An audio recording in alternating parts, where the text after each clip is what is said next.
and in charge. That's not how that saying goes. I think I'm too close to the mic. I don't know. No, you're fine. Because when you got a little bit further away a minute ago, you didn't come through. All right. I'm going to slam this wine. Cool. Fair enough. I'm gonna go mad with my cup of tea, like a madman. You're a mad lad. Complete mad lad. Look, to be fair, it is a bit unusual for me because it's Monday evening and I wouldn't be drinking tea at this time. Why not? Because I usually stop drinking any caffeinated drinks after 5 o'clock. That makes sense, actually. Yes, it's all part of a plan that's supposed to work into allowing me to get an earlier night's sleep that never works. Uh-huh. Because my stupid brain. Oh, we all have stupid brains. Yes, let's just say that I've now hit the I've hit the limit of stressed. Oh dear. I will Life's just fuck. Life comes at you pretty fast.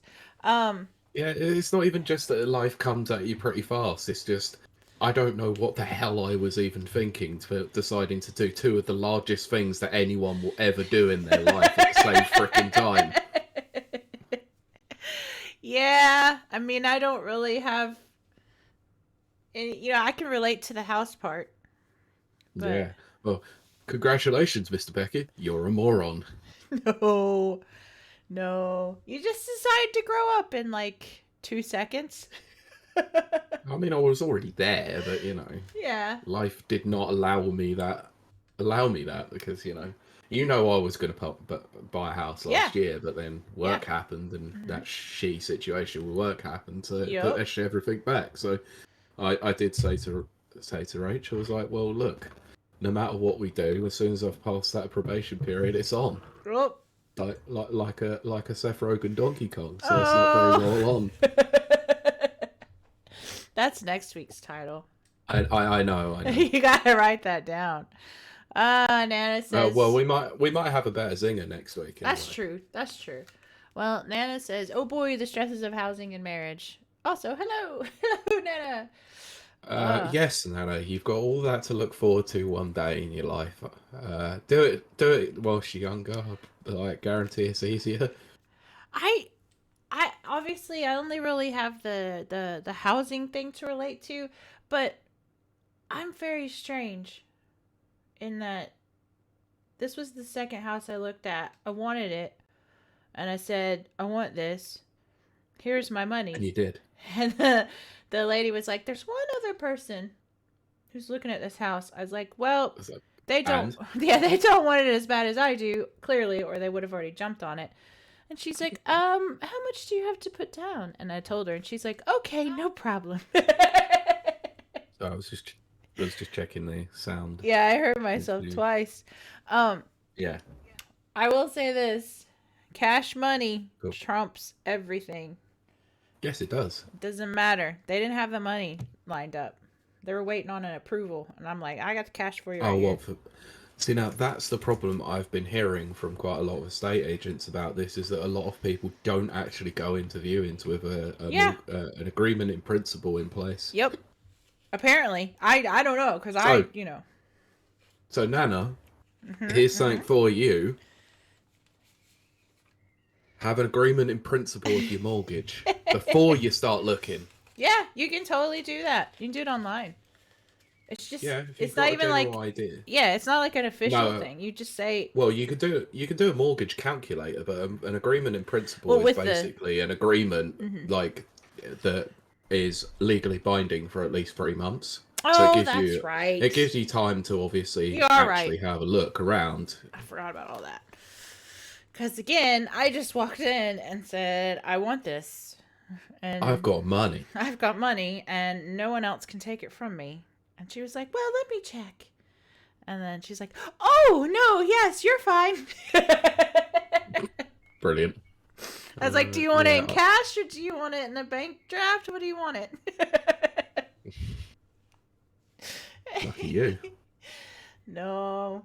I mean, But we were talking about this last week during our planning anyway. yeah. So it was fun. Uh, but the thing is, and this is the advice for all the youngins coming up. It isn't that I'm not gonna use that word. Um, I just was like, I didn't get loans. I've never taken out a loan. I've never had a credit card. I don't have babies. I don't have, a partner that I have to take care of. Um, so like even if you work a decent job, I mean, I don't know because I don't know what minimum wage is now, but maybe an entry level job, you can be comfortable. You can just have to just be mindful of what you expect to That's find with that. yeah. Um, and also, I'll give you a small piece of advice from what I've learned.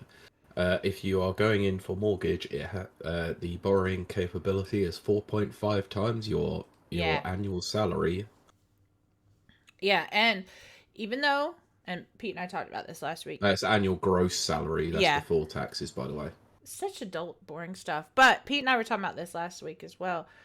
You can in some places get a house with 5% down, but you have a better Yeah. chance if you can with 25% down. Mm. And the best way to do that is to keep living with your parents and just Yes. put that money, put them stacks in that Look, savings. honestly, most places will turn around and say the minimum that we want you to put down is 10% Mm-hmm. of the guide price. Yep.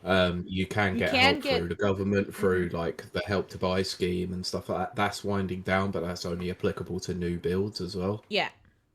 So there's plenty of help available to people if they want to use it. But yeah, just If I look, was. I've gone through all of this. I'm happy to help anyone out that requires it afterwards. So say. I don't want this like wealth of knowledge being wasted after the fact I've bought a Exactly. house. No, that's true. It's very true because it's like a lot of people our age can't get houses. That's Um, true. Also, because don't buy a house or a flat that's got a minimum of 80 years left on the leasehold. oh my gosh, no. Oh my Yeah. gosh. Don't do Or that. if it does, then negotiate that into your negotiation price. Yes. That's Yes, what I'm it's planning on actually. doing. Oh goodness. But yeah, see if I had to like if I was starting out now, although I didn't have the best home life, I would still advise anyone probably under 25. I don't know, that's a guess cuz I'm not good at ages. Everyone thinks I'm like 27, 28, so I'm really bad at ages. But I would get an entry level job, stay at home, live at home. Probably help your parents out. Yeah. Yeah. What? Sorry, just me being a complete moron. I'm Oh. sitting here. I was like, yeah, we're live streaming. Why the hell haven't I sent the tweet out? Oh, yeah. What a moron. And then just save those stacks, save those fat stacks every month. I would be putting in like 1,000 a month and just not touching it. Basically what I'm doing at the moment. You'd have in 2 years. Oh my gosh, can you imagine being 20 years old and in 2 years when you're 22, you have a down payment for your own house. You don't have to marry anybody unless you want to. I mean, I'm talking about, you don't have to roommate with anybody. You don't have to, it's yours. You don't have to lodge with anyone. You don't have to do shared housing. You don't have to do crappy rental properties that are an absolute nightmare. Just look, I'm just gonna say this. Just go straight for owning your own house. Just I go for agree. it. Like a rental is just paying someone Oof. else's mortgage. Like, look, if you are on a lower income, I'm not gonna say that it's not the best option because it is an option to say the least. My rent before I moved in here, because I was renting, my rent was more than my mortgage is now. Oh yeah. And I was renting with like 2 other people. Oh yeah, I know that as well because I've been there, seen Yeah, that too. it's crazy. But oh, Brent says bueno from the Bahamas. Bueno. Oh, bueno. Lucky And you. Nana says that is the plan once I get this job, save and then buy a place. Yeah. If look, I mean, everybody's got to go their own way, but Mm-hmm. if you're an outside observer and you see that I kind of have a pretty relaxed life. It's Yes. 100% because no loans, except for I do have a mortgage now, but that's fine. I mean, that's like Yeah, a like, bit different. It's yeah, the only thing that you'll have. that's But you were it. telling me the other day, you were like, Yep. before this, I didn't even have a credit score. Yeah, I don't have a credit card. I pay cash for everything. Sometimes if I have the cash sitting in the bank for the thing I want to purchase, I'll still do the like pay it in 3 payments, like the PayPal or Klarna thing, where you don't Yeah, yeah, have yeah. extra. Uh just because I don't really Gives know you, why it I builds do up a that. credit score. I mean, I hope it does. That's It my does because theory. you're taking things on hire purchase, and hire purchase shows up on a credit score. Okay, well, good. Okay. But I only do that if I have the money in the bank anyway. Like, I wouldn't do it because, you know what I mean? Um, but Mm. that's just, Oh, Oh and yeah, I didn't actually say, did I? Go on, what? Karen. Oh, Brent said, can't stay long. Trivia starting soon. No, you go and enjoy You yourself, my friend. enjoy. You're on holiday. Yeah, We're the VOD will be there when you return, that's right. and also on YouTube. Except this week, wasn't a lot of people watching. Doesn't But matter. It's I still said, there. yeah, I said I wasn't gonna, you know what? I'm not gonna do it. People know we're Yeah, I know. there. They don't owe us True. anything. They don't owe No, us they our don't. But loyalty. They don't owe us anything. That's me talking to no, myself. I know, I know. Anyway, speaking of hire purchases, Uh-huh. this thing back here, yeah, Uh-huh. pointing to the right thing. Yes. Is it paid off? Nice. Nice.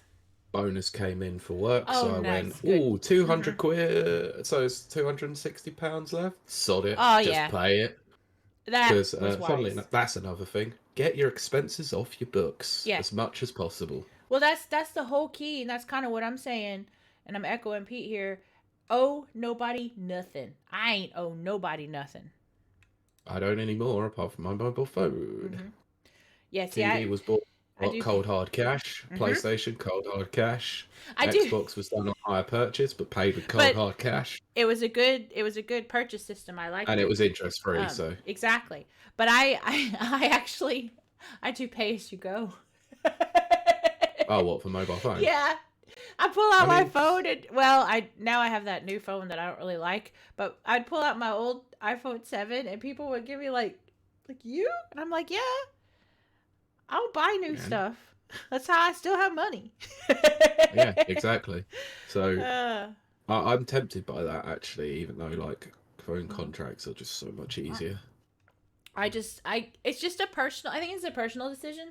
For me, pay as you go works, but you have to remember I don't use my phone for anything. Well, that's a bit. I Yeah. think that's a bit different. I use my phone for like Discord and internet stuff and all Right. that. Yeah, I don't have So, Discord on my phone at all. so oh, I know you have it on your iPad. That's different.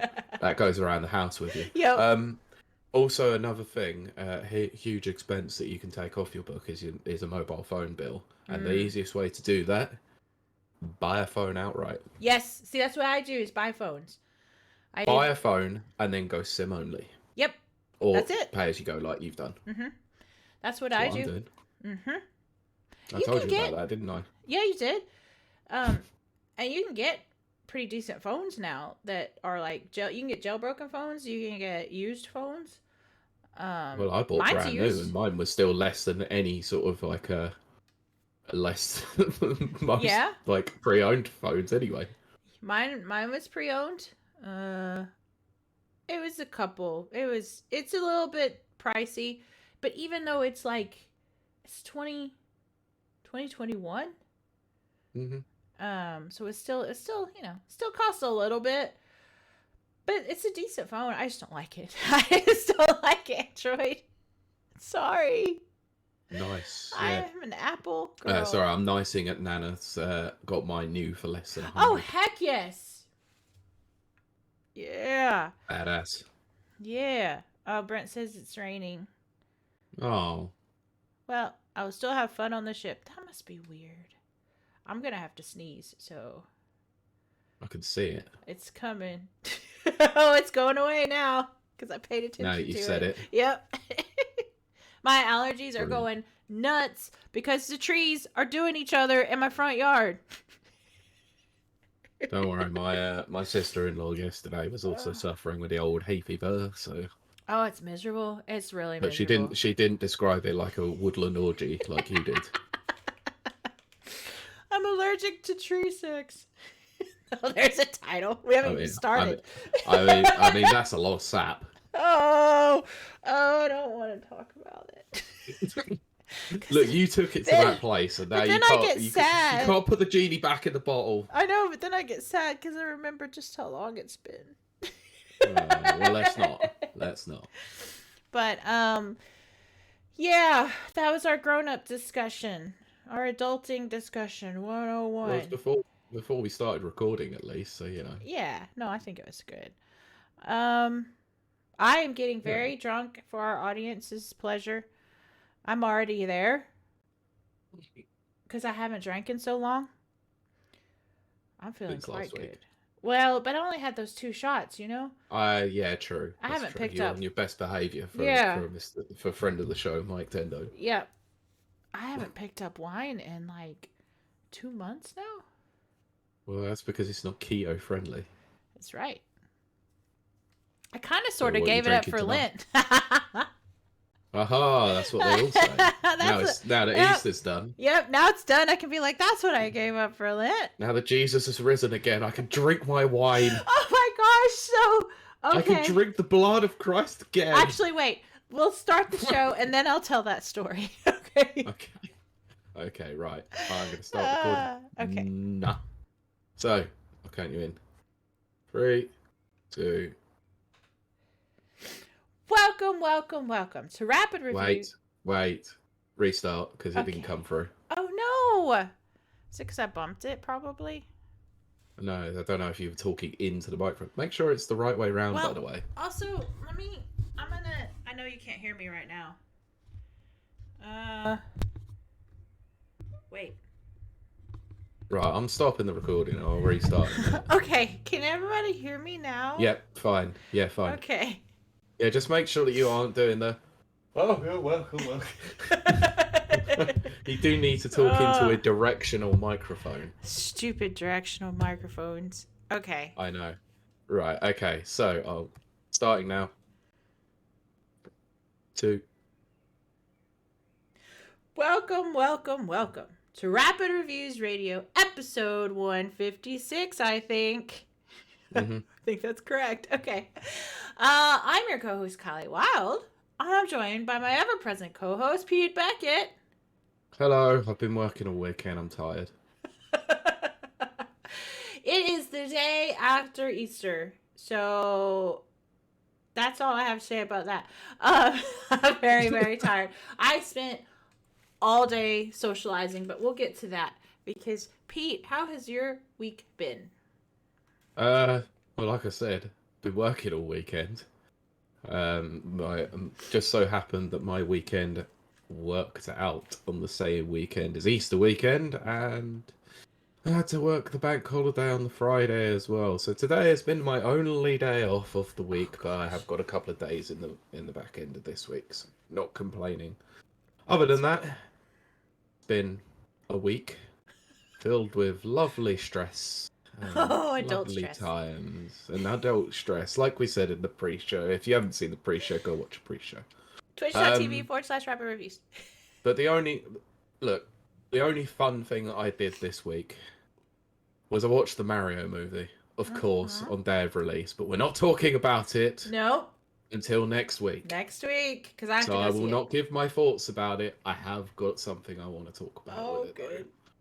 So let's get your week out of the way first before I go full into rant mode. Okay. Well, this week I got invited to an Easter celebration, which is really cool. Because like when I was growing up, Easter is like a big deal. And then, but you know, now I'm a grown up and I don't like have any family or anything like that. It just kind of fell by the wayside. Well, this year they were like, Kiley, come join us for this new experience. And I did, and I had a new experience. But I decided, because I love to bake things, even though I'm a celiac and I can't eat wheat-based products, I still love to cook wheat-based products for other people. And so I decided to make these like hot cross buns, which we don't have in Oh, you were America. telling me about Yeah, that. yeah, and yeah. Did I send you the picture? I meant to send you the You picture. didn't. Okay, in my brain I did. But yes. So In made your these. brain, you do a lot of It's things. true, Pete. We have whole conversations in my brain, and then I'm like, "Oh yeah, didn't we talk about that?" And you're like, "No." So, um, yes. So anyway, I made these hot cross buns, and they're amazing. But when you make anything that's yeast based or dough based, you have to let it rise. And and so the person I take care of is like Catholic, and he's from a Catholic family and stuff like that. And I try to be very respectful, and I'm trying to learn all this stuff. But then I went in and I checked to see if my dough had rise, and I took the towel off and I shouted, "My dough has risen just as Jesus rose from the tomb." Oh, for God's sakes. And he was like, "There is something wrong with you guys." I mean, he's not wrong. Yeah, exactly. But I did take the risen hot cross buns, and everyone loved them, which was really good because I made them in an American style, but Irish people loved them. That's all I care about. What do you mean by an American style for a hot cross bun? Well, the hot cross buns that I've had here, which have been limited, I will say that, mostly due to not being able to eat much wheat. Well, I can't eat any wheat, but sometimes I will sneak and do it, and then pay the price. But I've had a couple of hot cross buns in the past, and they're very, very heavy, very thick, very Dodgy. stodgy. Yeah, that word that you guys tend to love with bread. I'm an American. We do not. Well, in the American South, our bread is very light and airy. You can take one of our yeast rolls and you can just smush it into little bitty. It's like big puffy. It's got so much air in it. You can smush it down there and then just eat it. And our cookies are very soft and gooey, unlike your biscuits, which must have the snap in them, as Mary Berry says. So, uh, yeah. So I must be the only person on the planet who's not a fan of Mary Berry. I, she's new for me, so she's still kind of a novel thing because she's very British. If I'd grown up with her, I don't know if I'd like her or not. I don't know. This is coming from someone who's never watched Bake Off, and when she was on it, and she still annoys me. Oh goodness, I used to watch Bake Off quite a bit. I haven't lately because it makes me want to bake things. I have no one to bake that's them dangerous. for. Yeah, exactly. I have no one to bake them for, and then I would end up eating them myself, which I would get very sick and also gain a lot of weight. Yeah. Used to do the same myself with MasterChef. Oh gosh, yeah, that's another one. Oh gosh, yeah. But British shows that nobody cares, like outside of the UK about. Yeah, because we do American versions and they're just not the same. They're not. I'm gonna be honest. MasterChef had Gordon Ramsay on the US one, which is kind of pointless. Yeah, but he acts so different in the US. He does. I know he's a dick on TV on purpose, but he gets like super dick.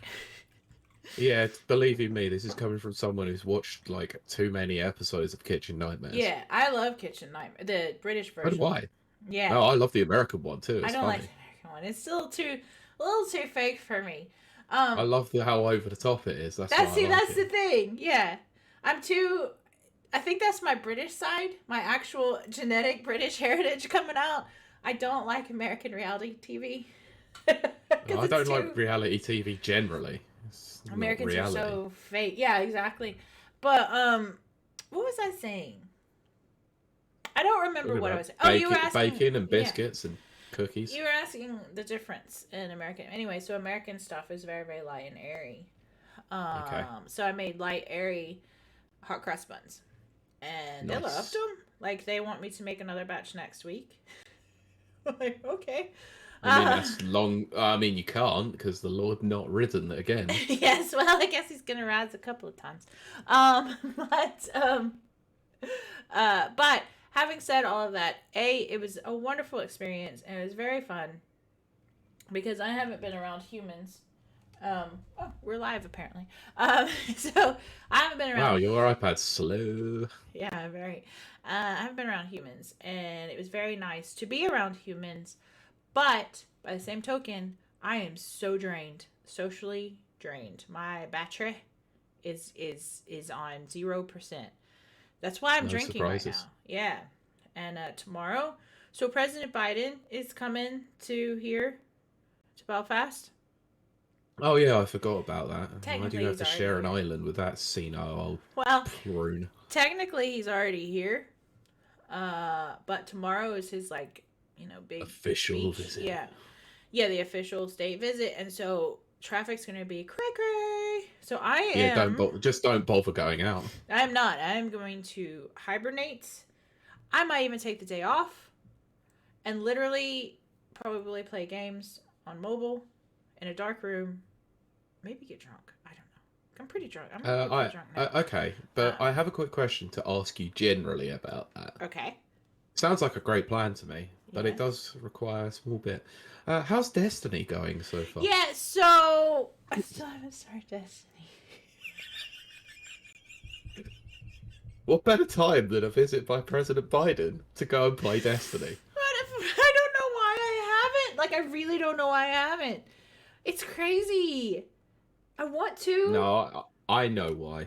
I know why. Because it's a weekly update. No, because you need a party. I need a party. I thought. Here's the thing. So I have this intern that works for me. They are actually. Well, I think she's going by she now. She's actually like I pay her, so it's not like a intern. You know what I mean? Unpaid intern. It's an apprentice. Apprentice. That's the word you guys use. Yes. And she's 18. But she's played Destiny a little bit, but she's got a group of friends, other 17 and 18-year-olds, which is apparently my friend group now. Brilliant. And so we were going to try and make a party, but they're also 17 and 18. So no party there. Look, it'll be fine. You'll speak for about 2 minutes, and then you'll turn your microphone off anyway, so it's fine. Oh gosh. You're right, Pete. Of course. I was gonna say, tell me where I'm wrong. No, no lies detected. You are not wrong. The only people I have ever talked to online is Pete and Kieran. And then when we do rapid reviews, yeah, our group ones, Mike, Alicia, and a few others. That's it. Like when we played Among Us and all that stuff, Among Us. Yeah. Yeah, that was fun. Yeah, I don't play with strangers, and I hate that about myself because I think I'm missing out on a lot of games. But I think because I was the chick in the early 2000s playing games like FPSs. And stuff, yeah. I think there's a little bit of PTSD. And I don't mean serious PTSD. I mean it kind of jokey, but I also mean that's some bad stuff back then, especially with Halo. Well, to be fair, it was a joke that was said between me and a couple of friends, I think, whilst we were working. Funnily enough, I think the discussion was hasn't people gotten soft these days? Oh goodness! Or something along those lines. And I turned around and I went, yeah, I mean, I'm a veteran of the Call of Duty Modern Warfare 2 lobbies, so I've been through it all. Yeah. Well, when you're a chick during those times, I've been called an F-boy, oh yeah. The slur that involves a bundle of sticks. Yes. Stuff like that. I've been through it all. Oh gosh, you've been through the worst. It's what people attentively putting down as the MW2 lobbies vet. It was a very crazy time. I would say the only rival to that would be League of Legends lobby, which I noped out of that. That was a hell I wouldn't want to go anywhere near. I noped out of that so fast in the early days. Not surprised. Although I used to watch Donkey and I liked it then, but Donkey, you knew he was just joking. Like it was an honor to be insulted by him back then. But that's way back then. That's a bit different because it is that he's supposed to be funny. Yeah. And I was gonna say, what was I gonna say? I don't know. Guys, you're gonna have to just hang in there because I am here. Super Mario Brothers 2. Oh yes. But I am socially drained, as I said. I know. Also Keep drunk. talking. Hang on. Okay. And I really hope this mic is working. I'm not sure that it is. Pete, you have lost so much weight. For our poor listeners, Pete just stood up and walked across the room. You have really lost so much weight. Really? Yep. And I'm just stating that. I know you're not supposed to go, you've lost so much weight in like a positive way because apparently that can be offensive. I'm just stating a fact. Pete has lost weight. Fair enough. This is the same thing that I said to someone else a few weeks ago. You never notice it because you're the one staring at yourself in the mirror. It's true. Oh, yeah. I know that about myself for sure. Yeah. Funnily enough, stress does some crazy things to people. Yeah, it does. It makes Plus, me get fatter. walking 4 miles a day or 5 times a week also might do that too. Yes. Also, Pete, randomly aside, having nothing to do with anything, I got told the other day that I have a Belfast accent. You have a little one now. Do I really? See, I don't think I do. You do have I say you have a small Belfastian twang. Uh-huh. Yep, where someone from Dublin said that. I was like, what? No. I'm gonna have to play some Red Dead to get my Texas accent back. But I mean, you could just watch a couple of episodes of The Last of Us. Oh, wait. That terrible. You know what? Though? I know. I'm not kidding. I was driving home today and I was like, I just want to watch The Last of Us. I might rewatch it again. I might do another rewatch of it another time. I just really love it. I was talking to the people I was chilling with yesterday. They're a bit older. They're more in their 60s and 70s. Yep. But you take what you can get out of life. And so we were talking about like movies and stuff. We were talking about old movies first of all, which was, I love that. Some Like It Hot and all those kinds of things. Yeah. And then we were talking about how there's not a lot of good movies now, and I was like, you should watch Everything Everywhere All at Once. And they were like, that is an awful movie. I keep running into that. Ouch. I do. I haven't watched it yet, honestly. Pete, I think you will probably not like it. But I still think you should watch it so that you can have that opinion. Look, it's on my list. Mm-hmm. It's also on the same list as the unenviable weight of a massive talent, which keep saying I'm gonna watch that and keep forgetting to. There's a couple of them. And then Nana says, I need to watch that. I personally love it, and I love Rakakuni, which is a reference you'll get when you watch it. Okay. But it is a flight of fancy. It is an abstract film. I like abstract. This is more on the creative aspect of abstract. But if you come back and say you love it, I will be very pleased. But I'm not going to be disappointed if you don't, because I won't be surprised if you don't like it, is honestly the truth. But having said that, so I think they said the only thing they liked was Knives Out and Glass Onion, and I still haven't watched. Oh God! I still haven't watched Glass Onion. I need to. Sorry, Ryan Roundhead Johnson cannot write a movie. They suck ass. No, I think. I don't know. No, I'm telling you now, Ryan Johnson cannot write movies. Looper was a piece of crap. Okay, but they're good. This is the thing. He has good premises. Yeah, he has a general understanding of what to do with a story. Well, like how to start one. Yes. He doesn't know how to write a middle or an end. He doesn't know how to do endings. I will agree. He doesn't write characters. He writes tropes. Okay, you know what? I might agree with you on that. He But is. see, I think though, on Knives Out and Glass Onion, they're intentionally done as two-dimensional tropes. That's my theory. I no hard disagree because the way that he talks about them is not that way. It's supposed to be incredibly clever, but even to a point where there is a reference piece in Glass Onion where Daniel Craig's character just goes, "That's just dumb," and that's how I feel about both those movies. Well, outside of those, they didn't have any opinion. They were like, nothing out is good. No TV shows are good or anything. Oh To be honest, I'm like, um, I don't actually disagree. Like, I rewatch stuff all the time. hmm I'm rewatching House. I mean, I've heard House is decent. I like House. I did not know Hugh Laurie was British until I got here, and then I found out Yeah, he was that's like what everyone hilarious says. and wonderful. Yeah, I just didn't know. But it's House. For those who don't know, is based on Sherlock Holmes. The whole stories, and which I love Sherlock Holmes. Like, I adore Sherlock. I'm talking about the stories. Um, Yeah, it's the Arthur Conan Doyle stuff. and I love Arthur Conan Doyle. You should read his biography if you haven't.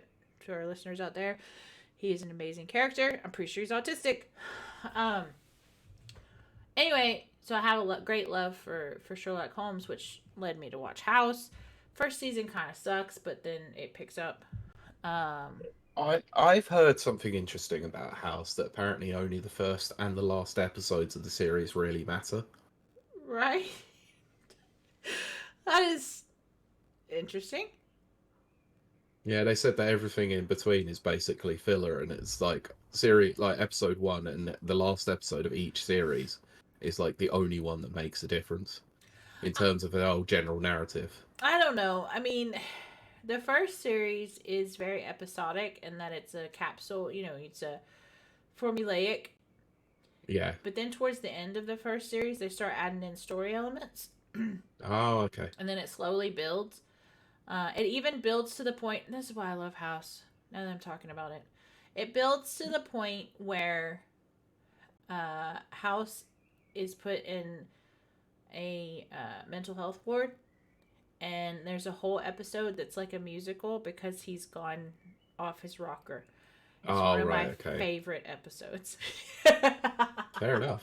Yep. But I mean, outside of that, I just haven't, like, I was telling them, and then we'll come to the Super Mario Brothers thing that you want to talk about. But I was telling them that every time I walk by the cinema, I don't really see anything I want to watch. You know? Yeah, I've been the same for a while. Yeah, and it's like disappointing because I love going to the movies, as we say. Uh, it's an escape, and I love it, and I love storytelling, and I love all that kind of stuff. And there just hasn't been anything for me personally.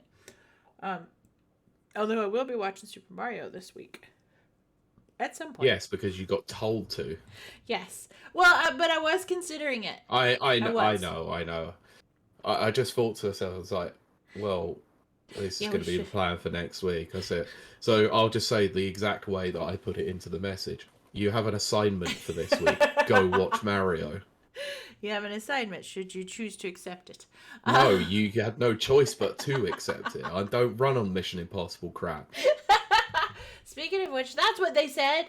Uh, they said both the, well, I hate to break it down to male and female, but both portions of this couple said that I should watch whatever Maverick, Top Gun. Top Gun Part 2, because apparently it's amazing. I didn't really like the first one. Still not watched it. Never watched the first one either. I watched the first one because I'm American and they air it like once a week since I was like born. I mean, it's pretty much written into the Constitution at this point, isn't it? Exactly. And I do love that song, Take My Breath Away. It's like so cool. But the movie itself never did anything for me because I don't like Tom Cruise. But they're like, oh, you have to see it. Plus, you'll feel so great because he's like waving the American flag at the end. I'm like, oh my. Oh, if only you knew. If only you knew. There's a reason why I came to Belfast. Yeah. But anyway, So that was supposed to be a segue, but I messed it up so bad because I'm halfway through a bottle of wine. But Pete, what did you want to say about Super Mario Brothers movie? I'm honestly getting annoyed by it. I really am.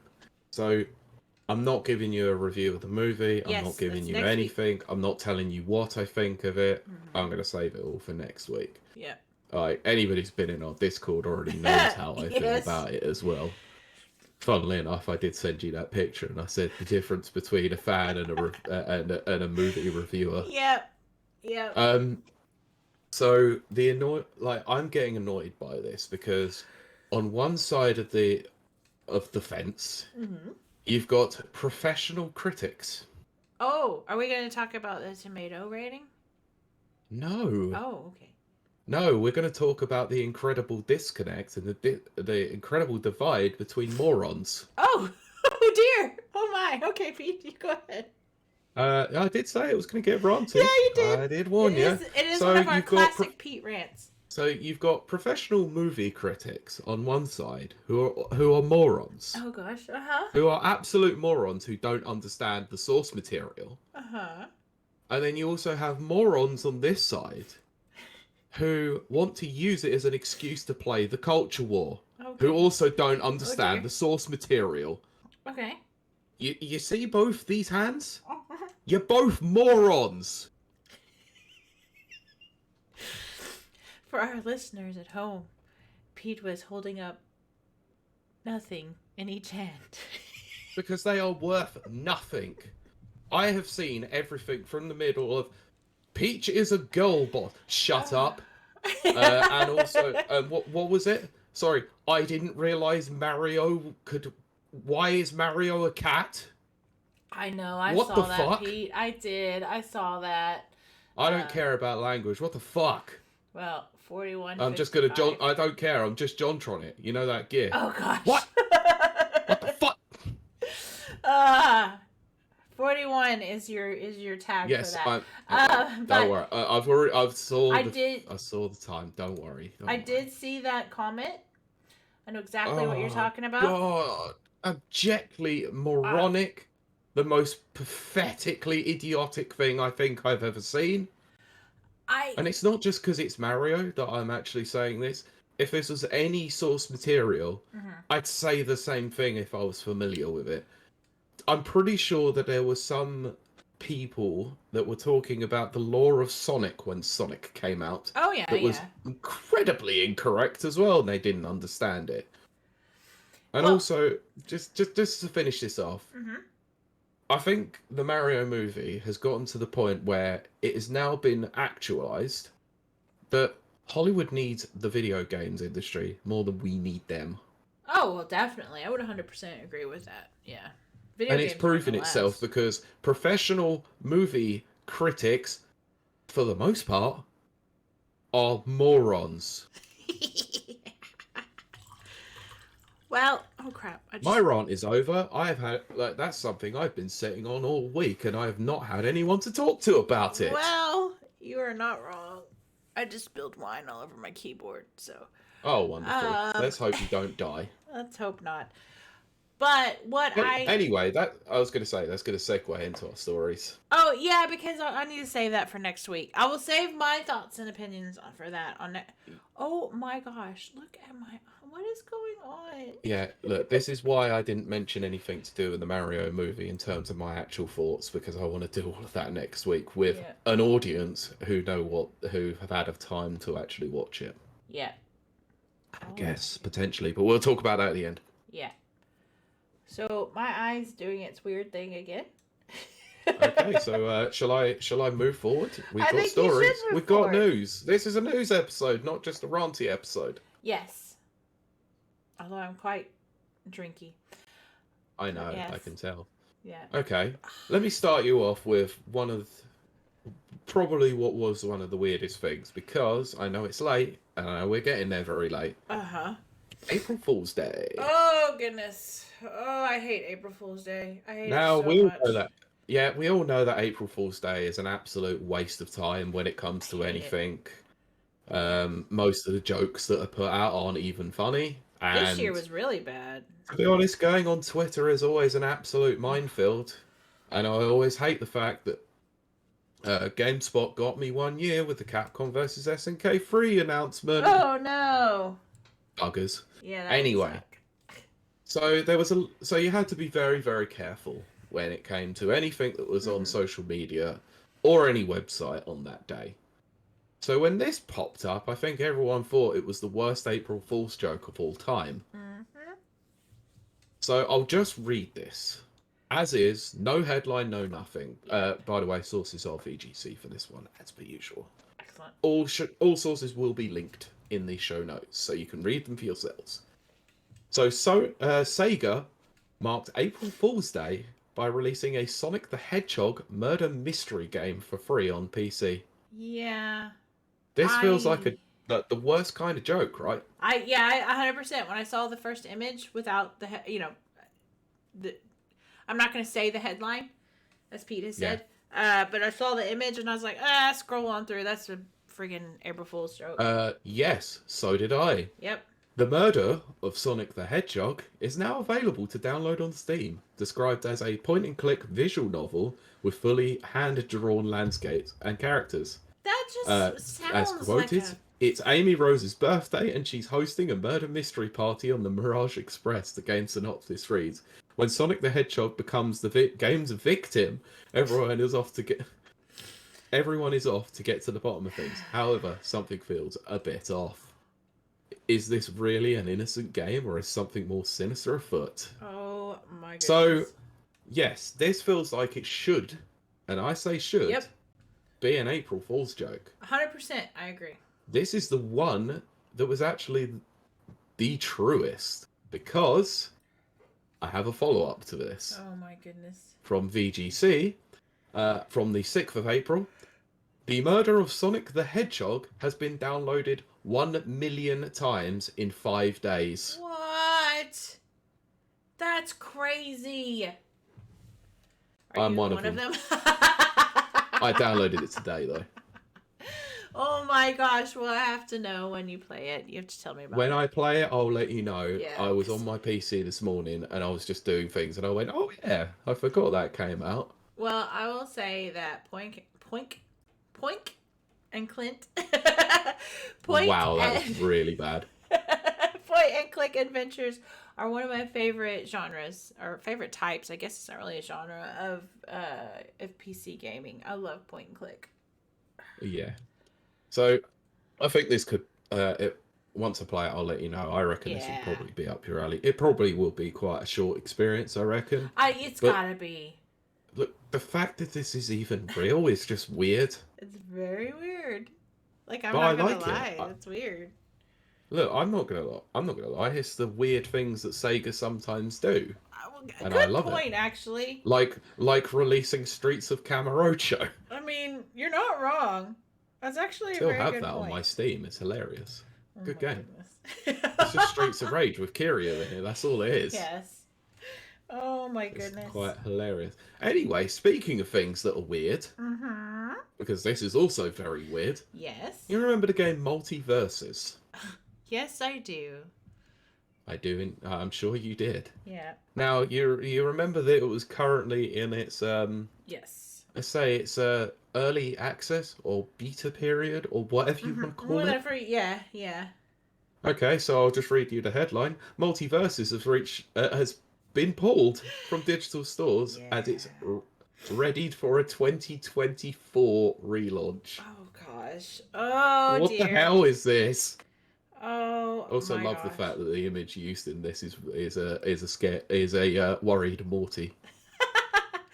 Well, I mean, you have more experience playing it, obviously, than I do, but... I do. It was okay. There wasn't anything to write home about. They really wanted a Smash Brothers. That's what they wanted, was a Smash Brothers clone. And I just I don't think you can recreate that.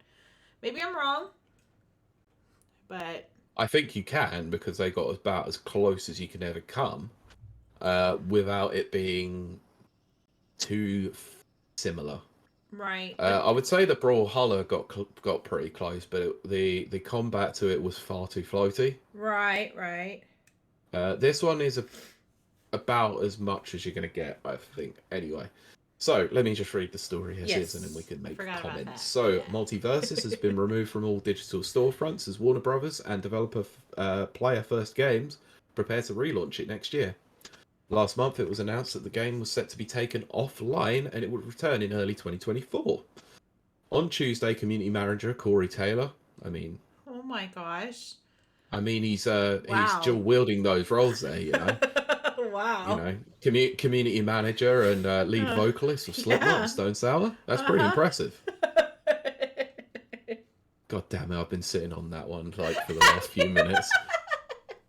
As soon as I read ahead and I looked here and I went, that's an easy joke. Oh, goodness. So, Corey Taylor posted a message on the game's official Discord server informing players that the game has now been pulled from stores and its premium currency, Gleamium, is now available. It's no longer available to purchase. You gotta be kidding me. You know what we didn't talk about, Pete? Or maybe we did and I just don't remember. We probably did and I don't remember, audience. Avengers going completely free. No, we didn't talk about it because I refused to. Yeah. There's a story there that we should make a topic of. Sunsetting games and free stuff. We'll talk. I think we do need to talk about it at some point anyway. Add it to the list. Yes, or a very long growing list. Okay. Yes, that we never remember to write anything on. No, it's terrible. Okay. Quote: as of now, Multiverse is no longer downloadable for new players and has been temporarily moved from storefronts along with Gleamium. Gleamium is so stupid. I know. You can play online modes until June 25th before the game goes offline in preparation for launch. Response from the fan base hasn't been positive. While the Discord server's announcement channel doesn't allow replies, it does allow users to post emojis in response. And the emojis posted far more times than others are a skull, implying a dead game, and the crying laughing emoji. Well, I post a skull when I'm dead laughing. I'm laughing so hard I'm dead. I'm dead. I know. So I wonder if that's what they mean. I don't know. I'm not with the kids. Yes, but also there's reactions like the frog and a tombstone. Okay, sorry. The tombstone. Now, see, that to me makes sense. Why would that makes more sense? And that's had 540. Right. So that would be dead game to me. There's also the L letter, which has been posted 580 times. So nice. I think that says everything you need to know about how this announcement went down on their Discord. Exactly. So, as Taylor noted, the game servers will remain online until 25th of June, at which point they'll be switched off. When this happens, all Multiverse's online modes and features will be unavailable. Kieran's birthday is the 26th. Oh, okay. So happy birthday, Kieran. Versus is going away. Lovely. Anyway, I'm not reading any more of this. This is pointless. No. Do I think it's going to make a comeback? No. Wow, that's bold. I think that they might soft launch it. I don't think it's made any impact. Now, again, you and Kieran have way more insight than I would because I've never played it. But based on all the crap I read, I just don't see it. It just didn't do it. It didn't move people. From my perspective, it was a nice game to play, and it was fun to play a few games with Kieran, and it was nice to actually get a beta code for it because they were giving them out so handily. Yes. It didn't captivate my attention as much as I thought it would do. Yeah. And I think by that time I'd played more than enough Smash, and I'd had I'd gotten to that burnout point of playing, platform fighters. So I just needed a bit of a break from it, and it was every time I considered launching it, I was just I'd much rather probably just go and play Smash Brothers instead. And I think that's the problem. Exactly. I think that is exactly the crux of the issue. That's why anyone that does try to make a clone of a game, and it happens so often, if you load it up, then you're like, well, why don't I just play whatever the original was? And I think that's exactly what has affected multiverses more than anything. As an outsider looking in. Look, I'm not going to disagree because I think you're right. I Mm-hmm. think you're dead on the money there. Mm-hmm. I think the soft launch is coming next year. Yeah. Like, I don't think it's going to be quite the furore that they think it's going to be. No. Despite it's very early popularity, let's say. Yeah. I mean, it hit tournament stages. People were like massively hyped for it, and then within a month, like they were all gone. Mm-hmm. Yep. So I just don't think it had the longevity that it thought it would. And whilst the characters that they brought out were interesting, to say the least, yeah, I just don't know if everyone is that on board with Warner Brothers, especially when it comes to their quite outrageous microtransactions in the past. Well, that's the whole deal. I mean, you have to build up in the games community with us as gamers. You have to build up a kind of reputation, and if you build up the wrong reputation, cough cough EA, you never live that down. No, you never get quite past that. You don't. Absolutely, you don't. If you put out one bad game, like the people who put out Forspoken, I hate that word. They're like, they're done. Their whole studio is shutting down. Exactly. They made one game in 8 years. Yes. And it was Forspoken. Which, okay, we'll do a show on that. Because I have a lot to say about that. But anyway, but that is my point. My point being that once you have a reputation established, negative or positive, hard to get past it. It is very hard. If you're known for microtransactions, cough cough EA again. Even if you put out 5 games with no microtransactions, you're still going to have the reputation. You know? Fallen Order, Dead Space Remake, Jedi Survivor, Exactly. all of those. No, none of that, but what is everyone going to turn around and say? Yeah. Well, EA Sports FC, we all know is going to have microtransactions in it. Well, I mean, by the way, not in the news stories. Yes. But I've been reading a lot about Jedi Survivor because it's something I'm interested in. And the jokes are always in the comments. Oh, what are the microtransactions going to be? And I don't think that they're going to... I mean, there is some cosmetic stuff, but I don't think that they're charged. I think you have to earn them. But they're part of a deluxe package, which I think is quite... Well, there you go. Typical for EA. Yeah. But, I mean, the jokes are still there. So... Warner Brothers, same thing, I mean, think about the Suicide Squad kills the Justice League. Oh yeah. Yeah, it's so done. I'm sorry. I'm going to call it right now. Multiversus is done. Okay, all right, but I want to move on to the next story because we've touched upon something very interesting here. Okay. That might have a bit of relevance to this story. Okay. And I also hate to say, I told you so. Oh, it's an I told you so episode. I told you so on a private conversation between us a couple of weeks ago. Uh-huh. Resident Evil 4 Remake has added microtransactions to upgrade weapons quicker. Yeah. Speaking of microtransactions. Yeah. That's why I brought it up. Yeah. I was... What was it I said to you in private? That you... Because I remember. You remember?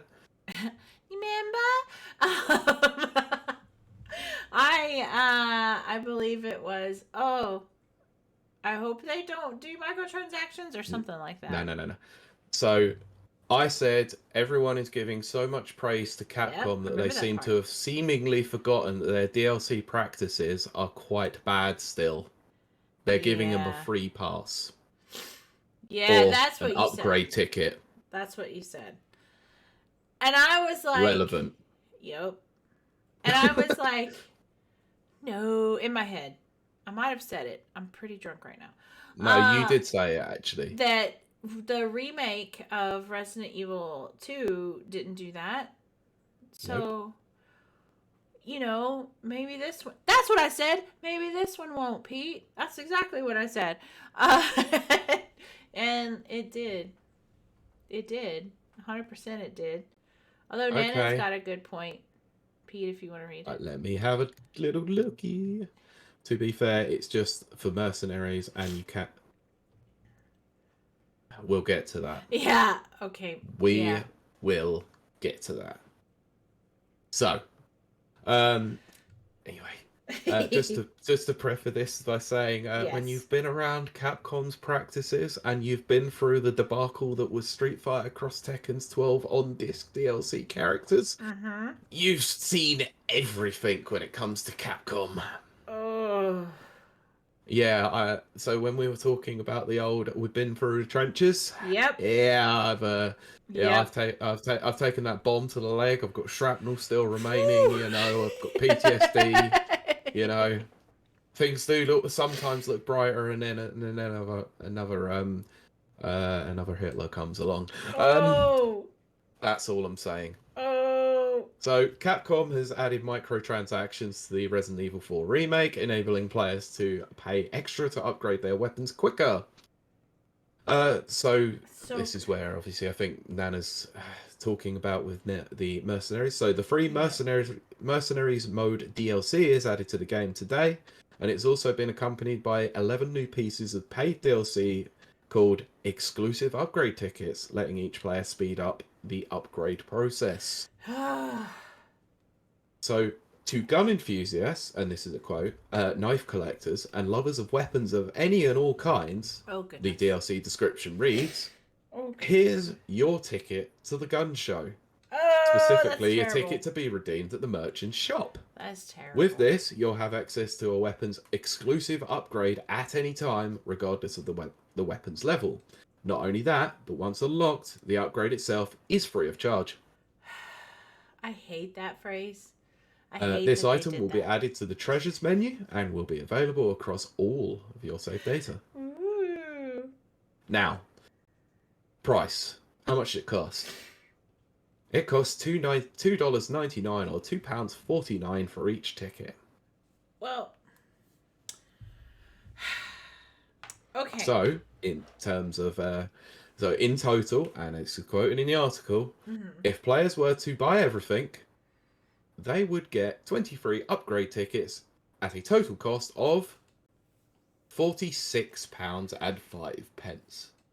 So the price of another game. Yes. Yeah, vaguely. Well, so here's the thing. I've been playing mobile games like cray. I don't know why. Maybe I need to buy an Xbox and put it upstairs. I really don't know why. Maybe. But on my Xbox, I don't really purchase DLC very often. It has to really move me. Or it has to be a cosmetic that I really want. Destiny, I do drop normally quite a bit on that. Season pass by any chance? Yeah, usually I always get the season passes. This week, obviously this time around I got it for free because I'm reviewing it. Cough, cough. Yeah. But outside of Destiny, I don't really drop much for DLC unless it, like I said, really moves me.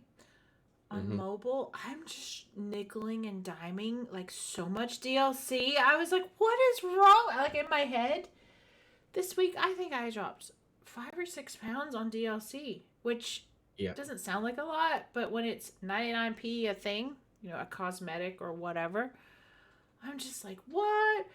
So I worry that I would be the type that this is targeted to, because it's kind of almost, even though it's not, obviously it's not mobile, it has the mobile, like, that's what mobile DLC is like. Upgrades and stuff. Time savers. Yes, time savers. Exactly that. Yes. Do you also remember when Assassin's Creed did this? Yes, I do. It's been likened to this. Yeah, I would 100% agree with that. Yes. Okay, do you want to know what makes this worse from someone who's actually been Yeah. watching this game like everything and wanting to buy it now and It kind does of look having good. second thoughts about it? I will say it, I've been watching some Let's Players. It does look good. Yeah, But yes, me Pete. too. Yeah. Did you know that you can actually sell these exclusive upgrade tickets, the ones that you have bought with real money, for 70,000 pesos, or whatever What? the in-game currency is, Whatever it's, yeah. That's or what? whatever the streamer that I watch calls it, putados. Uh-huh. But So you can sell them for 70,000 each, that's just...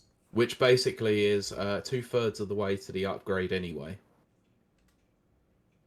I don't know how I feel about this. Because Pete. each up, sorry, so yeah, I don't know if you've seen this in the upgrade menu or No. the weapon customization menu, is that once you go through all of the stages of each individual weapon, it will do an exclusive upgrade, which is what these tickets can be used for to make it free of charge. Now, the merchant sells tickets for 30 spinels. Right. Now, spinels are very hard to come by in that game because dear. So, or you do all of the upgrades and you pay 100,000 pesos for it. Oh my goodness. It's a lot of money, of course. So I can understand why they would have an option for it. But my problem is, and whilst I do respect Nana's comment there, it says, to be fair, it's just for mercenaries. It's not. It really isn't. It's for the main game.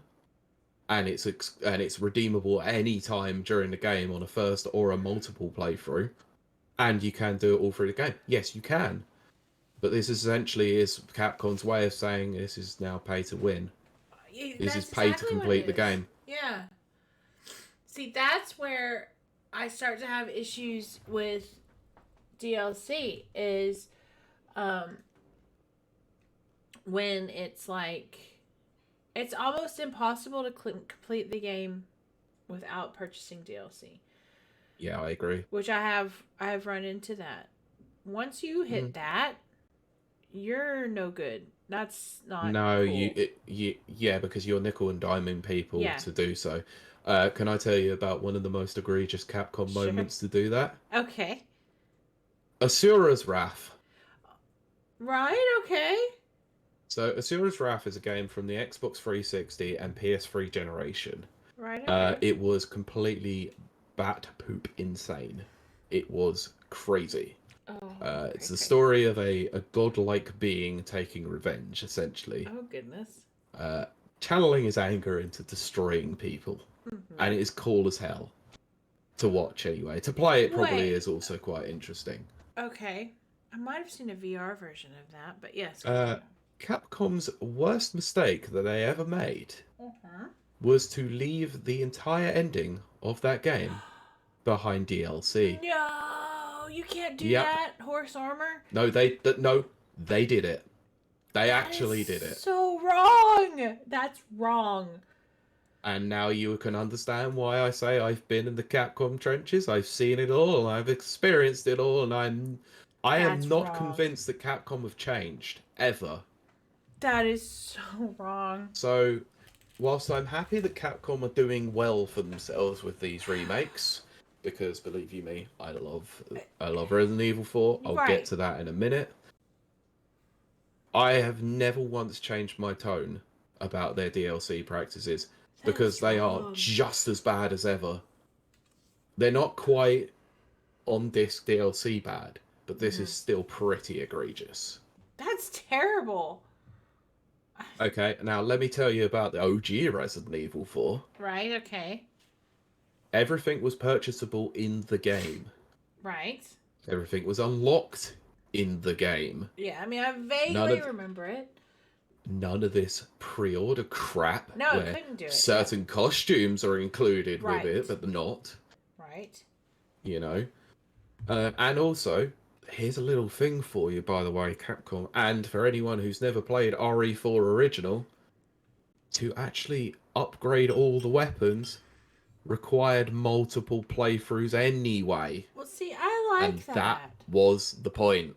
Yeah, exactly. It was an infinitely replayable game for various different reasons. Replayability. That's the key for me personally. Yeah. So the replayability was to upgrade all the weapons, to gain all of the costumes, and then for speedrunning purposes, because you had the infinite Yeah. launcher at the end. It was Yeah. great. It was good fun. But that was half the joy of it. I feel like these microtransactions take away the actual Yeah. joy of spending Like, time with the game, especially with the treasure system and doing the new things that they've done with the treasure system. yeah. Actually, like, takes a lot of that away, because a lot of that is a grind. Like, actually Yeah. searching the village, the castle, and Mm-hmm. everywhere for treasures See, I love is that. one of the most fun aspects of the game. I'm not gonna lie, we've talked about this before, many, many times before. When it comes to games, especially Destiny, speaking of Destiny, I love grinding. I've never had a problem with grinding. I grounded, uh, Round. ground, Final Fantasy VII because I had bought the discs used and the third disc was scratched. So all I Oh could do god. was grind. And then by the time I got like a new copy, I was so OP. I was so OP. And that was like my first real serious game. So I learned I from there, guess. yeah, just grind. And, Yep. so I love grinding in games. I know that some people are turned off by that.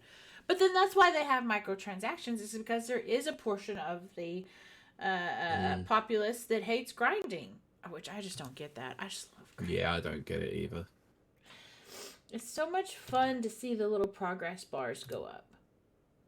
Yep. But that could be because I'm We do. autistic. Right, so that's the shorter news out of the way. That took a lot longer than I ever thought it Yeah, would. I know. We're already Now an for the hour biggest, in. now almost like the biggest stories might take a little bit more time. Oh, No, this one could also be considered shorter. no. Okay. Something that we've been asking for quite a while, by the way. What's that? A cheaper 1 TB Xbox Series expansion card is on the way. Yeah. About bloody time. Go ahead and read the story, and then I'll say I my shall. stuff. Yes. So, a new 1 TB Western Digital expansion card for Xbox Series consoles has appeared online, and it's much cheaper than its competitors. Yeah, because Western The Digital W. always is. Yes, it is. They're very affordable. Very good. I will get to that in a while. Okay. The WD Black C50 expansion card for Xbox appeared over the weekend on Best Buy's website. However, it is currently unavailable for purchase, so that's a product listing then. The item would expand storage by 1 TB.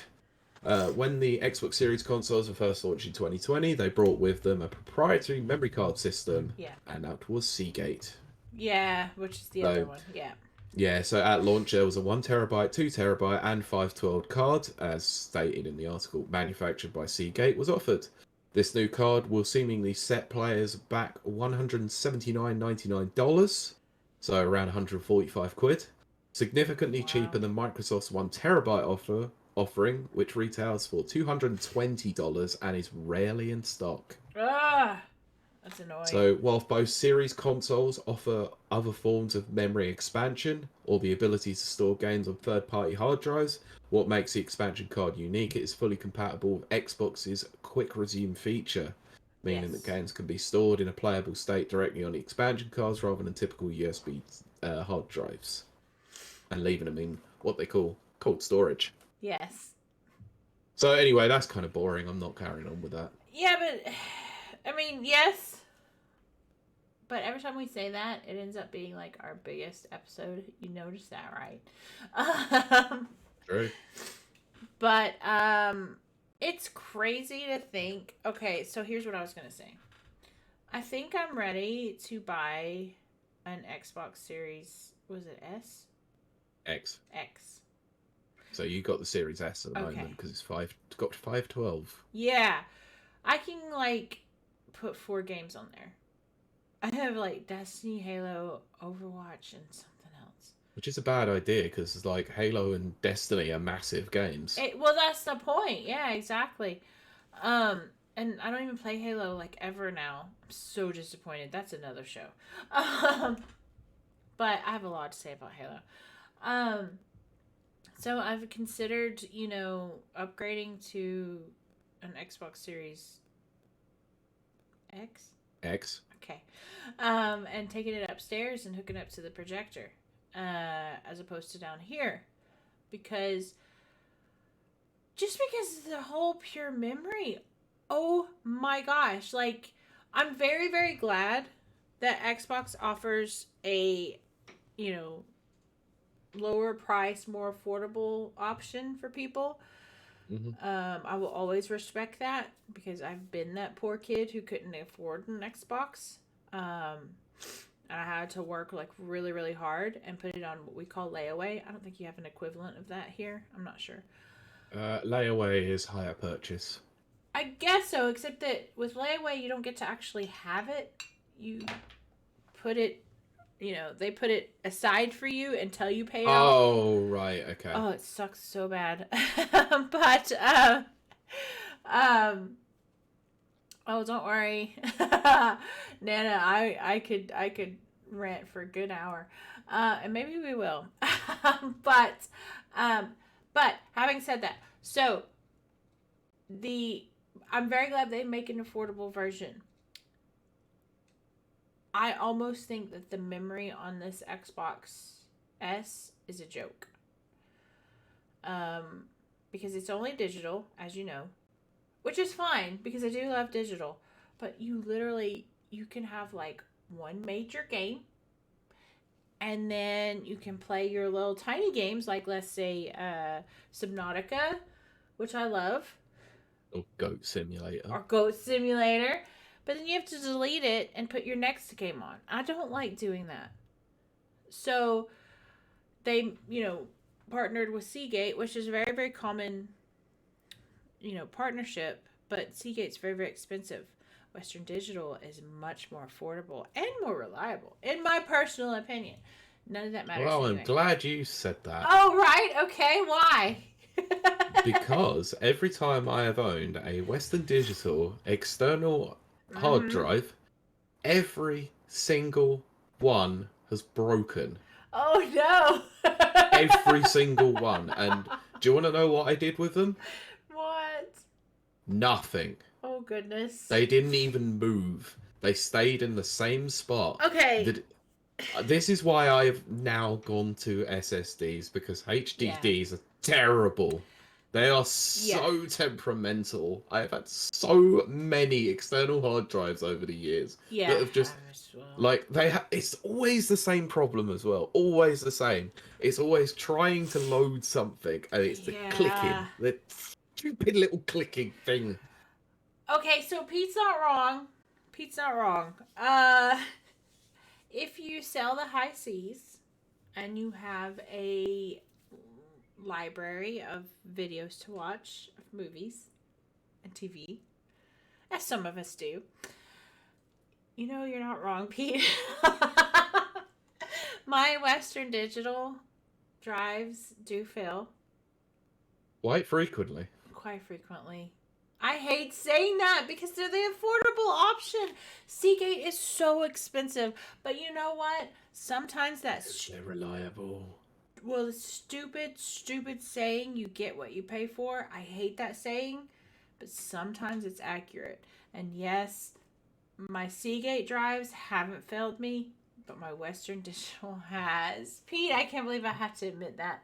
No, I can't even remember what kind of portable SSD I've got in my computer at the moment.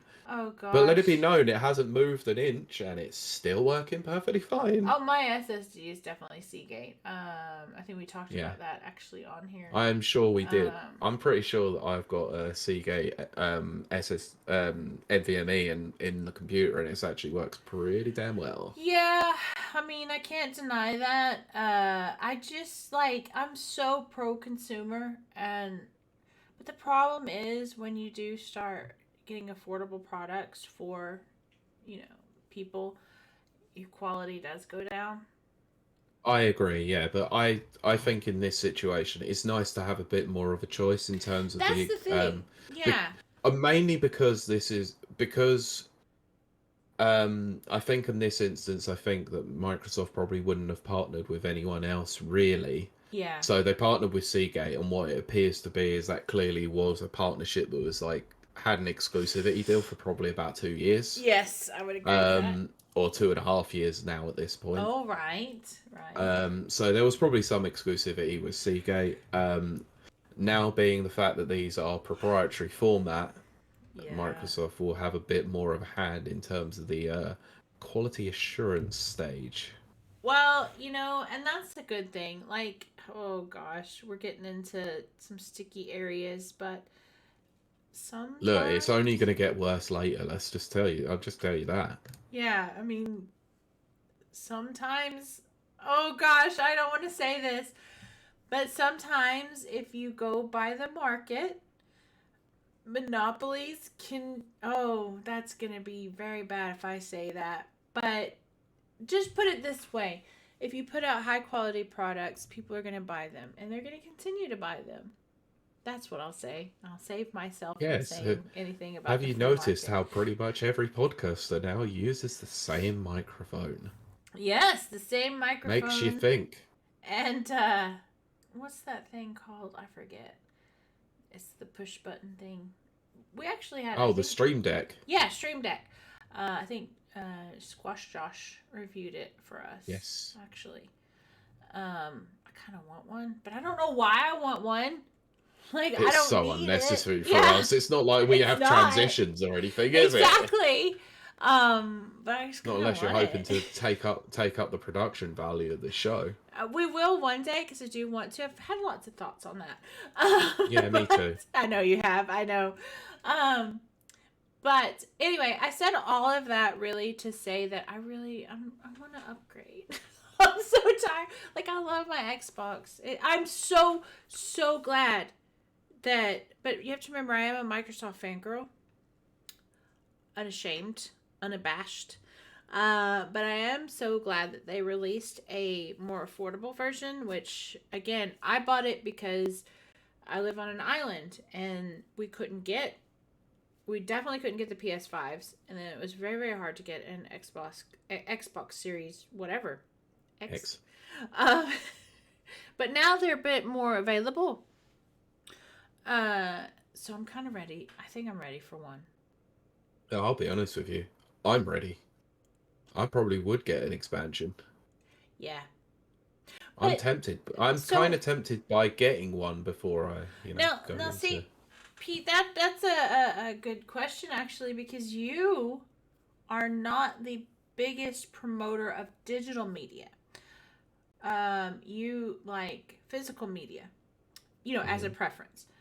Not to say that you don't have one or the other. But with the Xbox Series X, how have you found it as far as memory goes? Do you really need an expansion? Okay, this is a criticism for them both. Right. Them both. Yes, okay. Not enough storage. Right, okay. Games are getting bigger, but the storage capacities are getting smaller. Good point. So I look at a game like Halo, when we had that on there, I had that on the Xbox. That's nearly 100 gigs. It is. Just downloading any game from Game Pass, regardless of whether or not I like physical or digital. That's all digital, I'm afraid. That's going to take up hard drive space. Yeah. If I wanted to download, let's say, Warzone. Yeah, that's 150 gigs gone, straight up. Yeah. Because I can't just download Warzone, I have to download frickin' Call of Duty Modern Warfare as well with it. What a waste of time. Right. But, So yeah, there's not enough storage. Absolutely not. That's why I'm tempted by the expansion, because, there's not enough in them regardless, even though it's a 1 gig. So weird. 1 terabyte, so weird. Sorry. Yeah, 1 terabyte. I knew what you meant, but... Yeah, I had to clarify before I got comments. Yeah, because we would. But it's so crazy to me, Pete, to think that... Okay, Pete and I are the same age. Well, Pete's a little bit older. Mere months. Don't make me reveal your birthday. No, please don't. I'm such a young... Well, then stop calling me old. Yes, I'm such a young flower. I haven't yet reached Not 30. according to that business website. Oh gosh, yes, I'm 45 or whatever. I was thinking that the other day. Anyway, that's not my point. Pete and I have lived through different capacity. And we've seen things. We've seen things. And it's so funny to go from the Xbox 360 where you could play Oblivion, which I'm now newly obsessed with again. I think I'm going to play Oblivion. I don't know why. For God's sakes. Yeah, I don't know. It's weird. But Oblivion, like I had Oblivion and Fallout 3 installed and Halo 3, all three of those installed. I mean, you still have to play them from the disc, but you know what I mean. You could still you can install like partially install them so that they quick loaded or something. Yeah. And we never needed I don't remember needing an expansion for Xbox 360. In fact, the first expansion I needed was the X-Bone, if I remember correctly. The only expansion I ever needed when it came to the Xbox 360 was when Man Red Ring of Death. Oh gosh! So I went from the old 20 gig HDD, the one that sat on top. Yes. To the old Xbox Slim, where you had it in the back, and it had a 250 gig hard drive in there. Oh, what a banger! Because never, ever had to ever delete any game, even though I'd stopped playing it. Exactly. Yes. It was superb. I had all my Xbox Live Arcade games on there. Oh gosh, everything I had on a disc, everything was on that console. So for the people who don't know, because apparently we're old or whatever, I had the Doritos 3D game. Doritos Crash Course. Yes! I knew you were going to mention that because I was going to mention the same. And guess what else I had? The Ford Yaris. What the heck? They made games for everything back then. And you could download them. And the good old Doritos Crash Course 1 and 2. Still playable, by the way, on the series consoles. Oh my gosh. Oh, yeah. Pete, that reminds me. We're going to stray from the topic just for 2 seconds. But I have been seeing this all week. Well, 2 weeks now. And I meant to ask you. I was actually going to tag you. So, Scott Pilgrim. Did you see that they are making... Yeah. Of course I freaking did. With the original cast. What do you think about that, Pete? I will reserve judgment until I watch it. You what. Okay. Oh, typical Pete answer.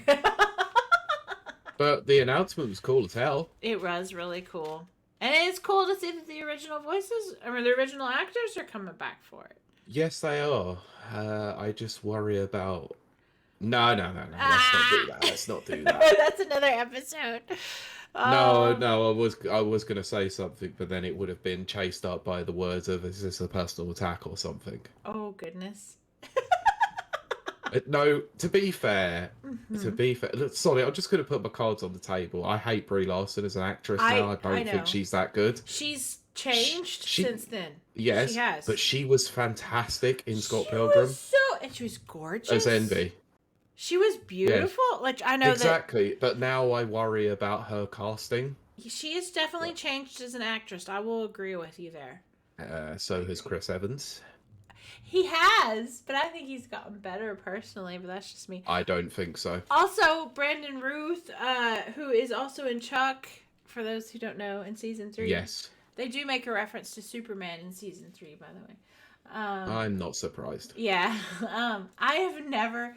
So funny. I've never liked Brandon Routh. I just can't. And I think it's because... I've never been the biggest fan of him, but we'll get into that another time. Yeah, we will talk about Scott Pilgrim when the time comes. I know. We've got 2 other stories to cover. One of them is... both are particularly large stories that require a fair bit of attention. We're at an hour and a half. Nearly an hour. Well, it's an hour and 12 minutes. Yes. Okay. Do I go with heavy story, or do I go with story where I told you so? Let's do I told you so, because the heavy story is probably going to take a pretty big bulk of. Okay, I will read this exactly as is from our document as wrote this morning by me. Yes. E3 is dead. Rip. Oh yes. Although I have to correct something. I said Ford Yaris. I meant Toyota Yaris. Oh yeah, yes, Yeah, I meant you are Toyota, correct. sorry. I didn't even pick But up on that too. E3 is dead. Something that we have proclaimed for a year now. An absolute year. Because Let me read the story. Oh, okay, because I have stuff to say. Okay. So E3 has been cancelled. So that was the headline. The 2023 Electronic Entertainment Expo. Does anyone ever remember that that's the full name? I do forget until I hear it, and then it's like, oh, right. Has been gosh. cancelled. The Entertainment Software Association, also known as the ESA, suck a dick. Yep. And show organizer Repop have released a statement saying that the planned event in June will no longer go ahead. So this is a quote. This was a difficult decision because all of the effort we and our partners put. It's not even take that seriously. I'm sorry. No, you cannot.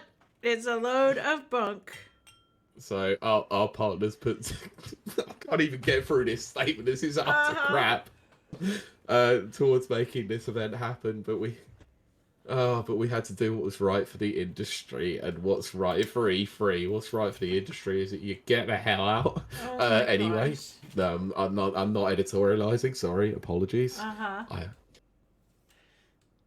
Yes. We appreciate and understand that interested companies wouldn't have playable demos ready, and the resourcing challenges made being at E3 this summer. That's it. That they couldn't overcome. That's the reason. Yeah, for those who did commit to E3, we're sorry. We can't put a showcase put on the showcase you deserve and that you've come to expect from Repop's event experiences. Anyway, I am not going into the vast majority of this because this is just going over the same crud. It's beating a literal dead horse. Essentially, at that point, yes. Well, like, even last year, a little bit more than a year ago, I guess, or a little bit less, I don't know. We did a series of videos. It was me, you, and Kieran. It's Kieran's last appearances, actually. The good old days. The good old days that I miss terribly. We actually titled it, in quotations, E3, because even then we knew. But we knew before then. E3 is dead. We've said that. And, like, don't get me wrong. I never want people to misunderstand. I do love E3, like I said last week. I do have memories of E3. I do have that same memory that everyone has, or that same thought of one day I'm going to go. I'm going to get a ticket, and I'm going to go. I really wanted to, since I was a little bitty. Me too. Yeah. Like I said, my first E3 that I ever watched was the one about BioShock, where they did the water. They were explaining the water. So that was 2006 then? Yeah, it would have to be. I was fascinated. Absolutely blew my mind. And then I watched, after that, I tuned in every year. That's when I started to get really hardcore into the gaming industry. Having said that, Pete and I, and Kieran, have said for like 2 years now, E3 is dead. We've said that. And people, they don't want to accept it because of nostalgia. I agree. I think Lockdown to me, rushed it. Lockdown screwed them. Yeah. I mean, I think it was already going down, but I think lockdown rushed it. Rushed the end. Let's be honest here. The last full show that they had that was any resounding success, and I say success, under muted territory here, right? Because whilst 2019 could be seen as a successful E3 event, this was also the same year where Sony has essentially given up the Ghost. They pulled out. The Ghost of Tsushima. Oh, boo! And they left The Last of Us in a tent. Yeah, remember that. Are these bad game puns making any difference to you? They're terrible, Pete. I know. That's why I'm doing them. They're highlighting the terribleness that is E3. Yes. It was until the dawn of the event. Oh gosh, stop it. Stop it. No, so... It was on the horizon. Uh-huh. Nice for you to join the party. See, it's fun, isn't it? Oh, dear.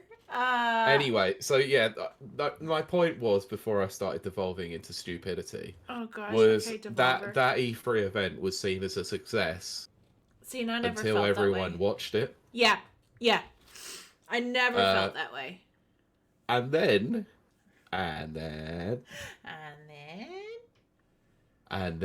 the ESA leaked the names of pretty much every single bloody journalist that ever that was there. But wasn't that 2018 or was that 2019? I'm sure that was 2019. I want to say that was 2019 because I thought people were going into 2020 with a bit of trepidation, and then was like, oh yeah, it's been cancelled.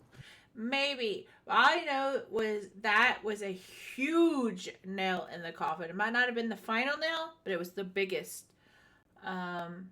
Because I don't personally... 2019. Okay, I honestly thought it was 2018, but Pete's verified it's 2019. From gamesindustry.biz, August 5th, 2019, ESA has previously leaked media details for E3. Can you believe that? I cannot believe that happened. Cannot believe that. Also, Jesus Christ, I've got a really good memory for this kind of thing. You really do. Sony pulled out quickly after that because they did. Yeah, that was a big deal. And I've also made many comments before that if Nintendo are the first to withdraw from anything, something sucks. You did say that. You actually said that on air on this. Because that was the thing. So lockdown happened. And then we saw Nintendo's Direct, and then we saw Bethesda Microsoft Showcase, and then we saw PlayStation, whatever it's called. Yeah, State of Play. And they were all successful. And then, yes, the lovely Jeff, who Pete can't stand, did his Summer Games Fest. To be honest with you, this is where... Look, I don't particularly get along with Jeff Keighley. I know you don't. Like, he's not my fan. I'm not a fan of his. I'm sure he's not a fan of me if he was to ever know who I was. He's so cute. But to be honest, I'd love to have a conversation, a full, frank and honest discussion with him about some of the things he does in the games industry, because I don't agree with it. But the fact that he was willing to dance on the grave of E3 whilst giving it praise almost 2 minutes after it was announced was a bit much. I love that. That's a hustler for you. Oh, I'm sad that E3 is gone. I was there from the very beginning. Summer Games Fest! Oh, gosh. Like, shut up, man. Shut up. Did you see that picture? There's a goddamn time and a place to advertise your event, and this is not one of them. Did you see that picture of him being 15 and adorable? Yes, but I didn't think he was adorable. Well, of course not, but I did. It's like, aw, 15-year-old Jeff can get it. Oh, look, it's Mini Sheely about to evolve into Big Sheely. Oh my gosh. Oh, so funny. I can't help it. I love that.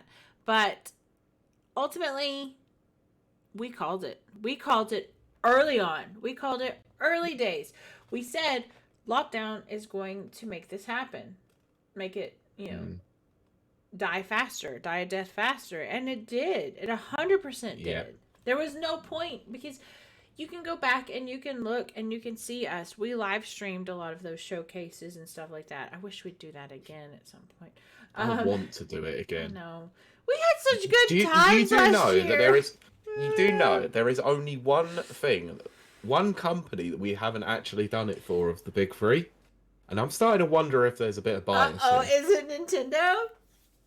Yeah, every time a Nintendo Direct comes up, you do not want to get involved. I know, it's because I don't know anything. When was Splatoon 3 revealed? Look, what was that revealed? I'll be honest, it's probably best. It's best that we don't, because most of the time people overhype them anyway. Yeah, well. All I know is we did do those, and we had a lot of fun. I do miss them. But so do I. But because they were so good, we were able to call the death of E3.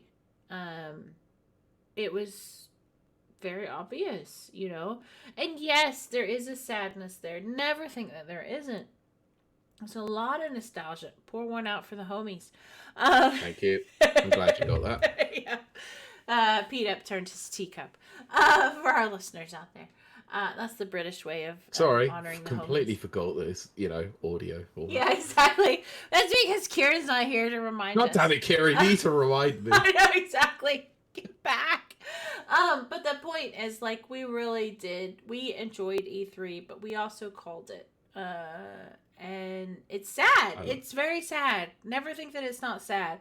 But we have to progress. We have to move on. We have to move forward. Yeah. Yeah. So just as a closer to this, every time that a company decided to pull out of this year's, first it was Microsoft, then it was Nintendo, then it was first it was Sony, then it was Nintendo, then it was Microsoft, and then it was Ubisoft. Yeah. So every time they kept saying that, like every time a new one came in and a new comment came in the Discord, I kept saying the same thing: E3 is dead, E3 is dead, E3 is dead.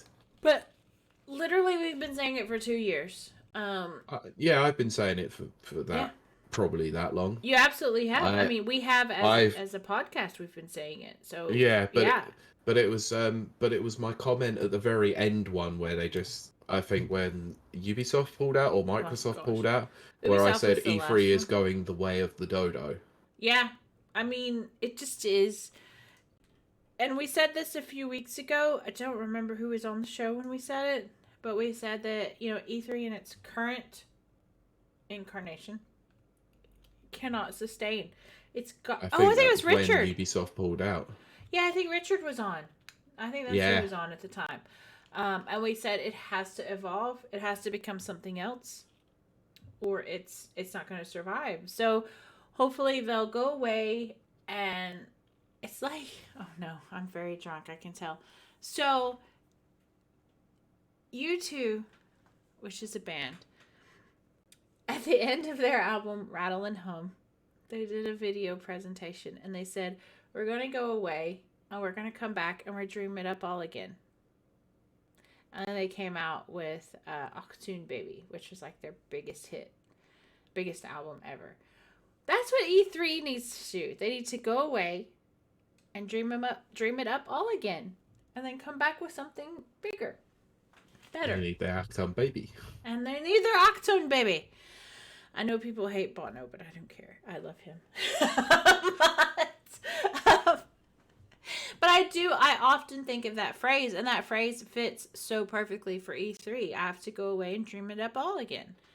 And that's what E3 needs to do. It's got to evolve. Agreed. It's got to change. It cannot continue in its current incarnation. I agree. So I'm actually hopeful to see what they become. I think they will become something. They have to. But in the meantime, I do have cutie Jeff Kiley and his Summer Games Fest. Well, I'm just going to say this, and I'm saying it again. I will reiterate for the audience. E3 is dead. It is dead. I don't think it's ever coming back. If they get some good brains in there and can evolve like a Pokemon, they'll be back. But in their current incarnation, absolutely not. They cannot continue the way that they are. Nope. Well, they can't continue without any big names anyway. No, of but course they can't. It's so sad, though. Can we talk about how sad it is for 2 seconds? Because, okay, so I used to really, really, really, really be into Mabim Bam, which is my brother, and me. Yes. I used to talk about them all the time on here. Then they went a little bit weird, and I couldn't quite chill with them. They weren't my favorite podcast anymore.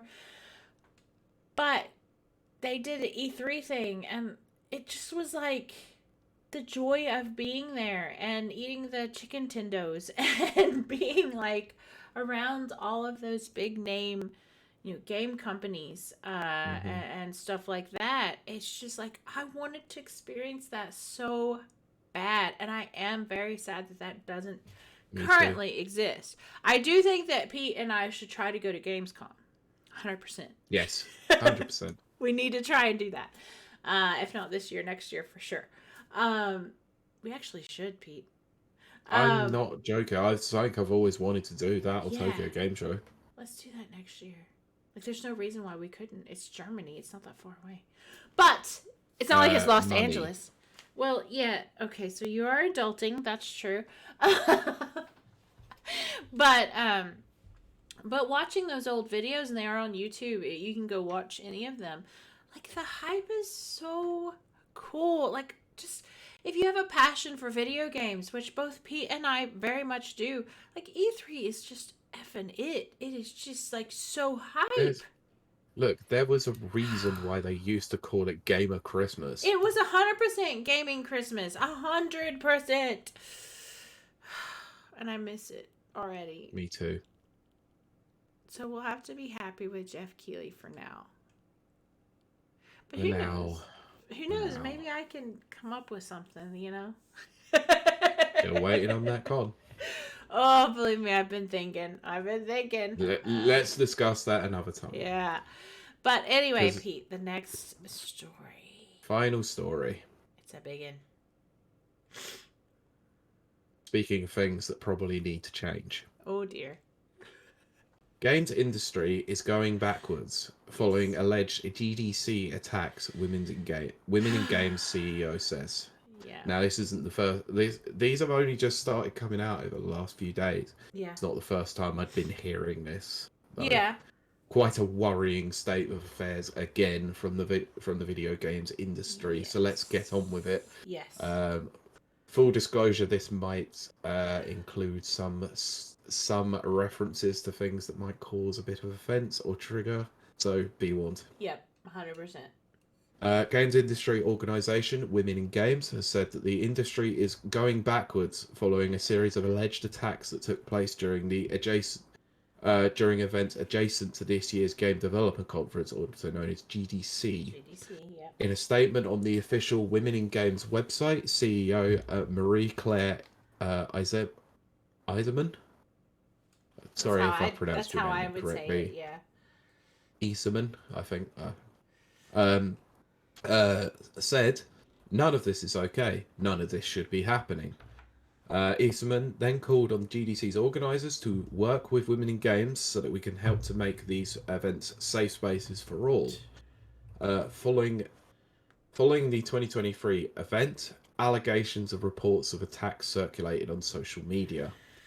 So this is a quote. Few could have read the recent press reports coming out of GDC about abuse of women attending the event without recoiling in horror. Drinks being spiked, women being belittled and undermined, being hit on relentlessly, harassment reported on the show floor, and 2 women being lured to a hotel room for a pitch and being assaulted. We are very upset to hear that some people, especially women, report concerning experiences during the GDC week at off-site events, including assault and drink spiking. This is outrageous and unacceptable. Everyone has the right to feel safe. Marie-Claire Eastman, so apologies again, concluded her statements by writing that when the day comes that a woman at a global games conference doesn't have to wonder whether she'll be safe when she has a business meeting alone with a man, that's when our work will be done. So I will just finish reading the story off and then we'll discuss. Yeah. Until then, we must pull together and fight to put an end to this type of behaviour being somehow acceptable. Harassment, abuse and assault of any kind, online and in person, must be called out. And we urge the organisers of GDC and all other industry expos and conferences to work with Women in Games so that they can help them make these events safe spaces for all. So, I have a lot to say. Sorry, you briefly cut out. Stupid microphone. I said that I have a lot to say about this. I didn't know if you said you had nothing to say about this. No. No. Cool. No. I believe the floor is yours. You take it away. I don't. Mostly, here's what it comes down to. Now, I do preface almost everything I say on here with the fact that I am autistic. So, my experience is not going to be a typical female experience. Because I'm not a typical female. I'm not like other girls. But I legit am not. That's true. Yeah. I don't understand some of these things that happen. I too, I've had my drink spiked before. It's very alarming. It's very upsetting. And it's weird because the guy that spiked it, I probably would have totally like gone out on a date with him and chatted, and we could have been a thing.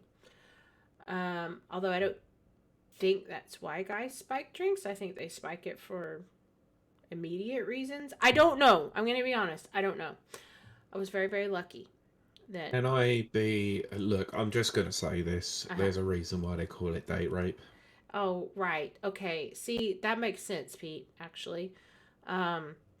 Luckily, I had a friend with me, which, as cool and individualistic as I am and pro, like, I don't need no man, that kind of thing as I am. At that time, unfortunately, you did. I was going to say, anytime you're a female, even if you're a strong, independent female like myself, don't go out by yourself. I know that's terrible to say. You know what? You probably shouldn't go out by yourself if you're a dude either. Actually, I think that goes for both genders. Okay. Yeah. Let me tell you this then. Mm-hmm. Now, this isn't reserved just to females, because this actually happened to a male friend of mine too. Mm-hmm. He went out on a night out in a town local to myself. He felt weird, let's say. Had a drink, felt a bit weird. Yeah. And then passed out in a ditch, and 2 hours later, basically was being kicked awake by someone, basically going, "What the hell's going on? Are you all right?" Right. See, that's why. And has no recollection of anything that had happened previous to that. If I hadn't had my friend with me, I would have I don't have a recollection of that night. Thank goodness she was there, and she helped me get in a taxi and all of those things. So it does happen to male and females. And I hate saying this, but if you are going to a con or GDC even, you do need to be aware of that because you're meeting with large amount of people. Mm-hmm. When you're in a large amount of people, I'm going to go ahead and say it doesn't matter what gender. I mean, yes, typically the female gender is seen as the weaker, easily preyed on gender, but I actually don't think that it's necessarily one over the other. You need to have a buddy system in place, which is terrible to say. But this is specifically about women in gaming. It's very difficult for me because, again, anything I say is being filtered from the lens of I'm autistic, which already makes me different from the typical female. I'm also nearly 6 foot tall. I can also bench press nearly my own weight, which is insane, by the way. And you could basically twist most guys up like a pretzel. I can, as long as I'm not drugged, because apparently when I'm drugged, but can't do anything. No. Again, thank goodness my friend was there. But having said all that, so I do speak from a position of privilege that I realize most women don't have. But having said that, this was very disappointing to read. I also read this as well. I mean, before I read everything Pete puts in the list, but I actually saw this beforehand as well. I there was a reason why we brought this up because obviously I'd been hearing about this too. I don't understand. I don't understand. Full stop. Now, again, being autistic, I don't understand a lot of things, especially anything relating to emotions or interactions between the male-female dynamic. Because with me, I've always been, I've been in sports since I was 20 years old. Well, 19, 20. Not 19, 20, but 19 or 20 years old. Yeah, I gathered as what you meant there. And because of my strength and my dedication to sport or whatever, men tend to respect me. I do have to work a little bit harder to get their respect, to earn their respect, but ultimately, I'm kind of just accepted, you know. They don't talk quite bad around me as they talk bad around each other. I've discovered that's a whole thing. Locker room talk, as they call it, which I would never, destroy that. That's a whole dude thing that I don't get. Maybe if I was like a lesbian or something, I'd understand it, but I don't. So I just bow out of that, and they don't talk that way in front of me anyway. So it's very hard for me to understand something like GDC where the women are viewed not as equals, but as targets. And I don't get it. Now, no, I don't get it. That is full stop. Yeah, just a full stop to it. I don't understand the behavior too. I don't. And I know Pete doesn't either. I really do know that. Having talked to Pete and stuff, he can't offer me any more insight because these people are demented. They are in a whole nother world than Pete and I understand. I think I don't think though that this is, how do I say this? I don't think it's just GDC. I think these people are messed up anyway, whether they're game developers or not. Regardless of who they are, there's something seriously wrong with them. If they want to invite people to a hotel room for a game pitch to then go and assault them, there is something seriously wrong in your head to do that. I really don't understand that. Like for me, I'm very simplistic, as Pete knows. I'm very like almost juvenile in my thought processes, especially where relationships are concerned. So it's very, very difficult for me to think, why don't you just bring her flowers and ask her out on a date? Why do you have to drug her? But then I get told that that's not what these people necessarily are going for. So it's very strange to me. It is very out of the ordinary for me. I don't understand. The problem is that these kinds of people, they're not looking for relationships. They're looking for instant gratification based solely on a heinous, disgusting action that they are planning on doing. And they get off to that, and I don't agree with it. There are some pretty sick, disgusting people out there that I can't get on board with. In this instance, you know me, I don't usually like to say to name and shame. Yeah. But if you know who they are, name and shame them, because they don't deserve to be in the video games industry. In fact, they don't even deserve to have freedom. They deserve to be incarcerated for what they have done. That is, whatever they've done is disgusting, and I can't agree with it. Like, the only thing I will say about this one is that regardless of anywhere that you go, whether or not it is a trusted event with people or out to a pub or a bar with people that you may not know, just always have your wits about you. Always think, always be careful. And that's not I'm not saying that's victim blaming at all. I'm just saying make sure you have your wits about you regardless of who you are, what you are, or doesn't how matter you identify. Gender. Yeah, exactly, because I think that, as Pete has expressed, even dudes can be targeted. When it comes to that kind of criminal behavior. So always have a buddy system in place. It's disappointing that it happened at GDC, but honestly, I think that if you're at any big collection of humans, meeting place of humans, I think your risk goes up. Can I also be perfectly honest and say one last thing on this one? Absolutely. And I don't want to sound like the sour note here because I'm the one person who doesn't. No.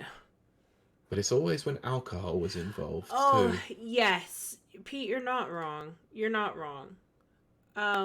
In fact, I was thinking the other day, and I think it was because I read this headline.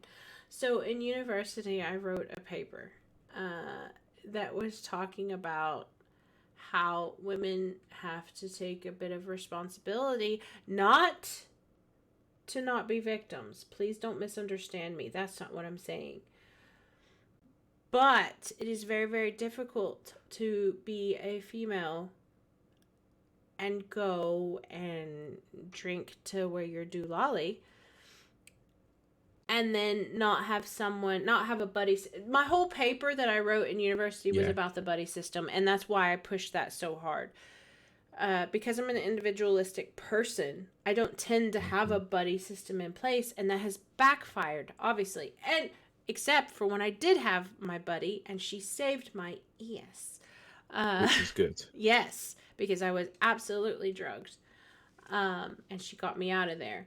Nice. So it may be awful to have to say this, and I agree that it's awful to have to say this, but if you're female or male, I don't care, or any gender in between, if you're going to a large gathering of people, especially where alcohol is involved, because Pete is absolutely correct, buddy system. Just 100% buddy system. I'm sorry. Maybe that's setting us back. I don't know. But I just think that having a buddy there that is going to look out for you, if you don't have a buddy, don't go. Just don't go. And that's male or female, I don't care. Or in between.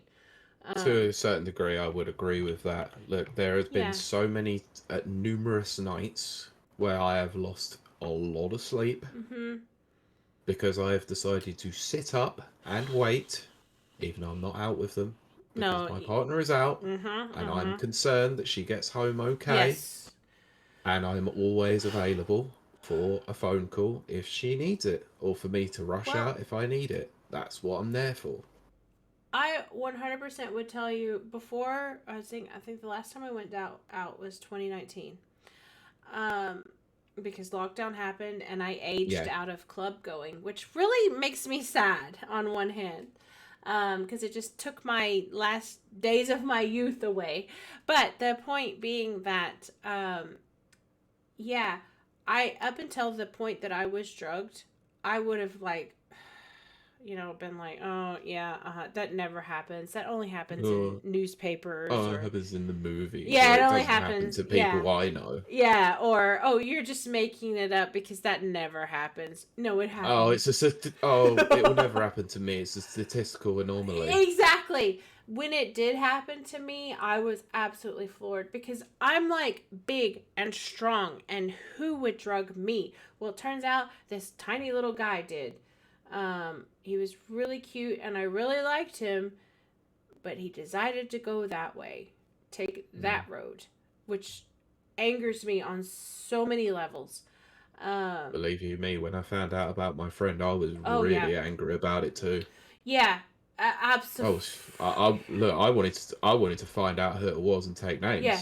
Well, this is how my friend was. She was absolutely all right, and she did, put him in his place, and she got me in a taxi, and I got home safe and stuff like that.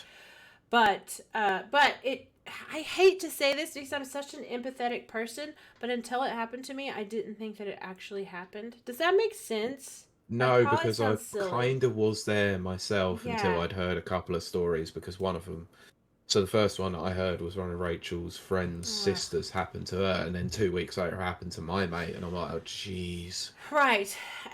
And it was in a very similar location as well. Yeah, well, we don't, over here in Belfast, we don't have a lot of clubs to choose from, so you could guess really easily which club I was in. But very easily. But again, I want to reiterate, this is male and female and everywhere in between. This is not this particular thing that we're talking about, being drugged. Yep. Please have a buddy in place. Please do. I hate saying that about something like GDC, but anywhere where you're going to have a large gathering of people and alcohol, it doesn't matter. Or any, I will reiterate as well, any substance that will lose your inhibition. Yes, Pete, you're correct. Because that was brought up, because Nana to be fair, it's not alcohol, it's something else usually. Yeah, that's actually a good point. I'm not going to completely agree. Well, because there are some substances out there that are fun. Yeah, that just chill people out. Let's be honest. When it comes to any kind of substance, always use with caution, proceed with care, or never go to excess, and just have your wits about you. Well, it's not hard to turn around and say, just if you think you can get away with having one more drink and be not fine, just don't risk it sometimes. No. Let's say Pete and I do go to Gamescom, and we will eventually. I'm going to go there with the mindset of I do drink, I'm only going to have like maybe 2 glasses because holy crap, you're vulnerable. I don't care. Again, I want to stress it does not matter what gender you are. You're vulnerable when you drink, you know? Um, and you're in a large group of people. And you can even think, because I thought this as well. Oh, I'm not very attractive. I'm very tall. I'm just, again, I want to reiterate that I really relied on my personal strength and my, height and all that kind of stuff to kind of protect me, from this guy, this tiny little guy who was, again, very cute, drugging me. I just can't get over it. So I relied a lot on my size and my presence and all this kind of stuff. It doesn't matter. It does not matter. If they're a bad actor, they're a bad actor anyway. Full stop. It just... No matter how many sweet words, sweet nothings, and all that, they won't be convinced into not being a bad actor. Yep.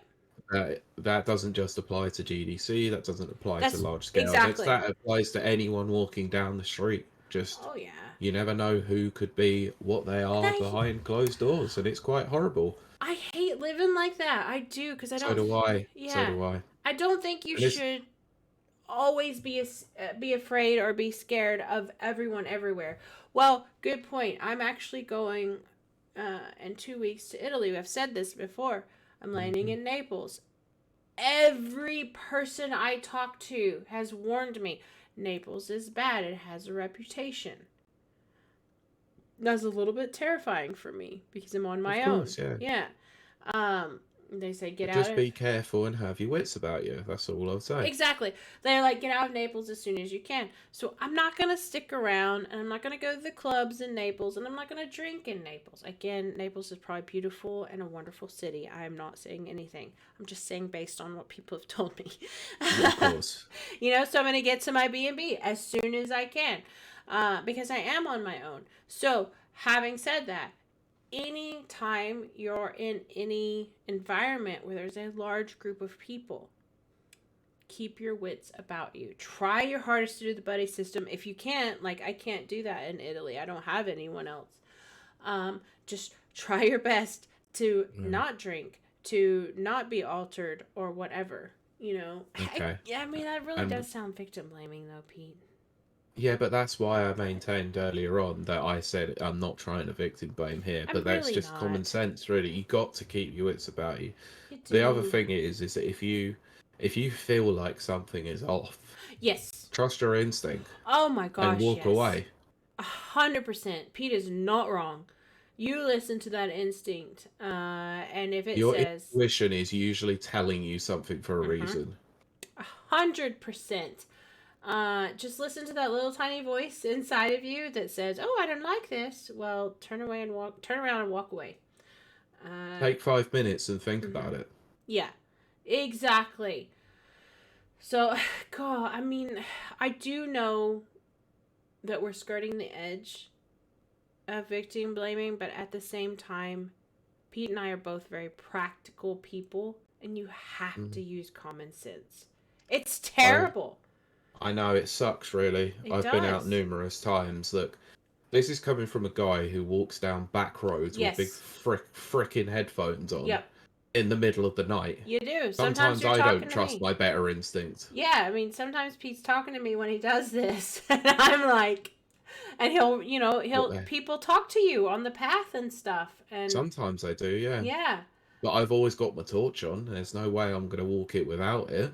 So people know I'm there. If I can see anyone, I'm going to make something different, And to be fair, if I'm listening, there are times if I'm listening to music, I'll turn the music off and just listen, just to be sure. See, that's give the appearance that I'm listening to something so they can catch me off guard. That's not happening. I tend to do. I actually will wear headphones, but not actually have anything playing, just so I can be aware of my things around me. But it's quite interesting the things that people think that they can get away with when you're not got music on. But I do want to say also, by the same token, I know we're skirting the edge, but I do feel that I need to say this. Just as, females or female presenting people need to, protect themselves and maybe have a buddy system in place or, all that kind of stuff. At the same time, if you're a dude, maybe just protect yourself.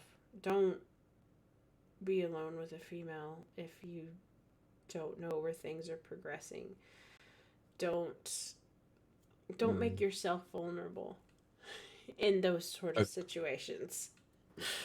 Yeah, I agree. Some stuff has been coming out, and I just take care of yourself. You also need to be protected as well. You also need a buddy system as well. This is why when you do online dating, and believe you me, I was there a long time ago. Yes. They used to say that if you go out on a first date, either tell someone where you're going, and who with, or take a friend with you. 100% tell people where you're going. I did that as well. It backfired immensely. Common sense. But it's true, because I think dudes need to protect themselves in a whole different way than, I'm being very stereotypical here, but then the females need to protect themselves, Look, there's only going to be one person that looks out for your best interest, and that's you. That's it, 100%. What Pete just said. That. I know this has been a very adulting podcast where we've given a lot of advice to our younger generation, but I think it's needed. I really do. Well, it's almost like common sense has gone out the window sometimes. Well, it's a combination of common sense, but I also think, Pete, there's a lot of confidence issues. I think that people younger, the generation under us, all genders, are very confused at what is okay. What can I do? What can't I do? Really just use your common sense, your instinct, and protect yourself. And that goes for Nana says that's being used immediately. Episode title: Adulting Snewsies. Yes, I have to agree. But we are here to tell you. I hate referencing my age, obviously. But we have lived a little bit longer. We've seen a little bit more, and just use your common sense. And if you're like me, and you don't also lived through a few ages where things were okay and they were not. Now they're okay. not. Yeah, it's very difficult to maneuver, I think, and a lot of social graces nowadays. I will say that use your common sense, and then if you're like me, I'm autistic. I don't have common sense. Pete, I've said this before. Pete has said one of the best descriptors of me is I am the dumbest smart person he knows. And it's not wrong. It's 100% accurate.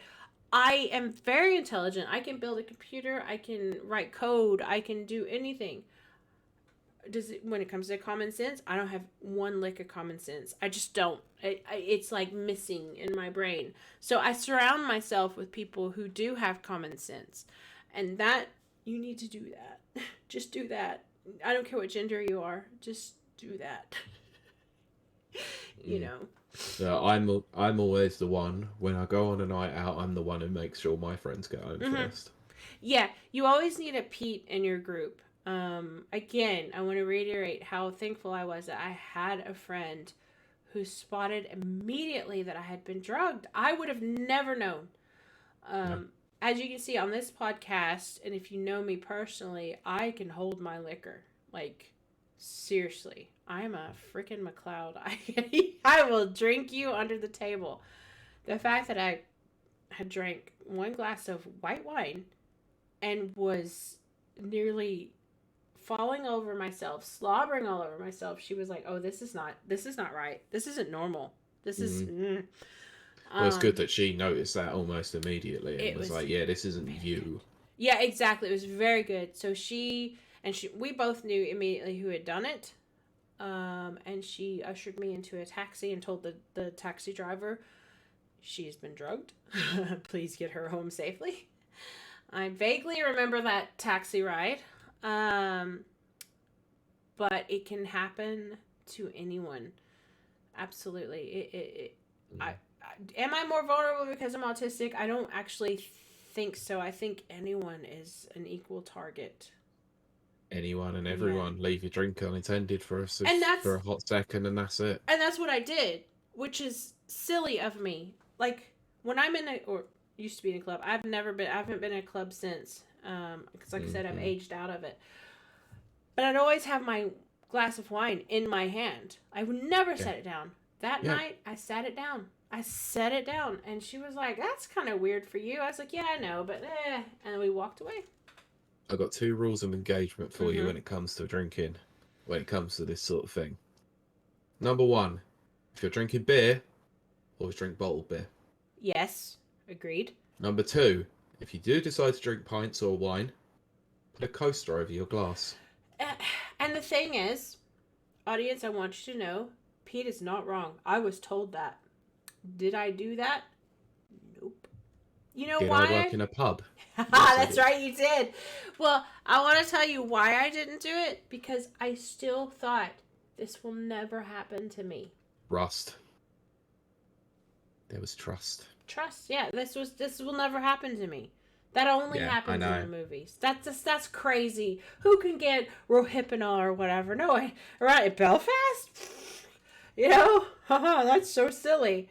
No, it did. It 100% happened. And I didn't put a lid on my wine.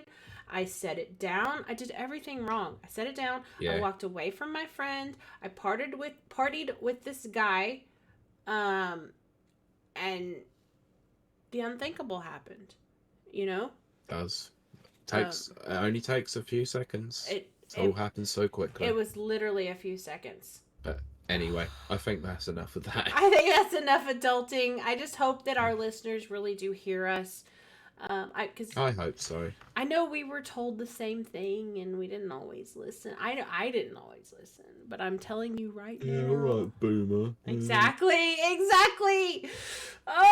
But me and Pete are here to tell you it happens. Please be careful in any situation. Buddy system. Good. But yes. Right. Do you want to let everyone know where they can find us? Yes. Find you? Well, it's weird. We're going to do it out of order. So we thank you so much for joining us on our adulting session.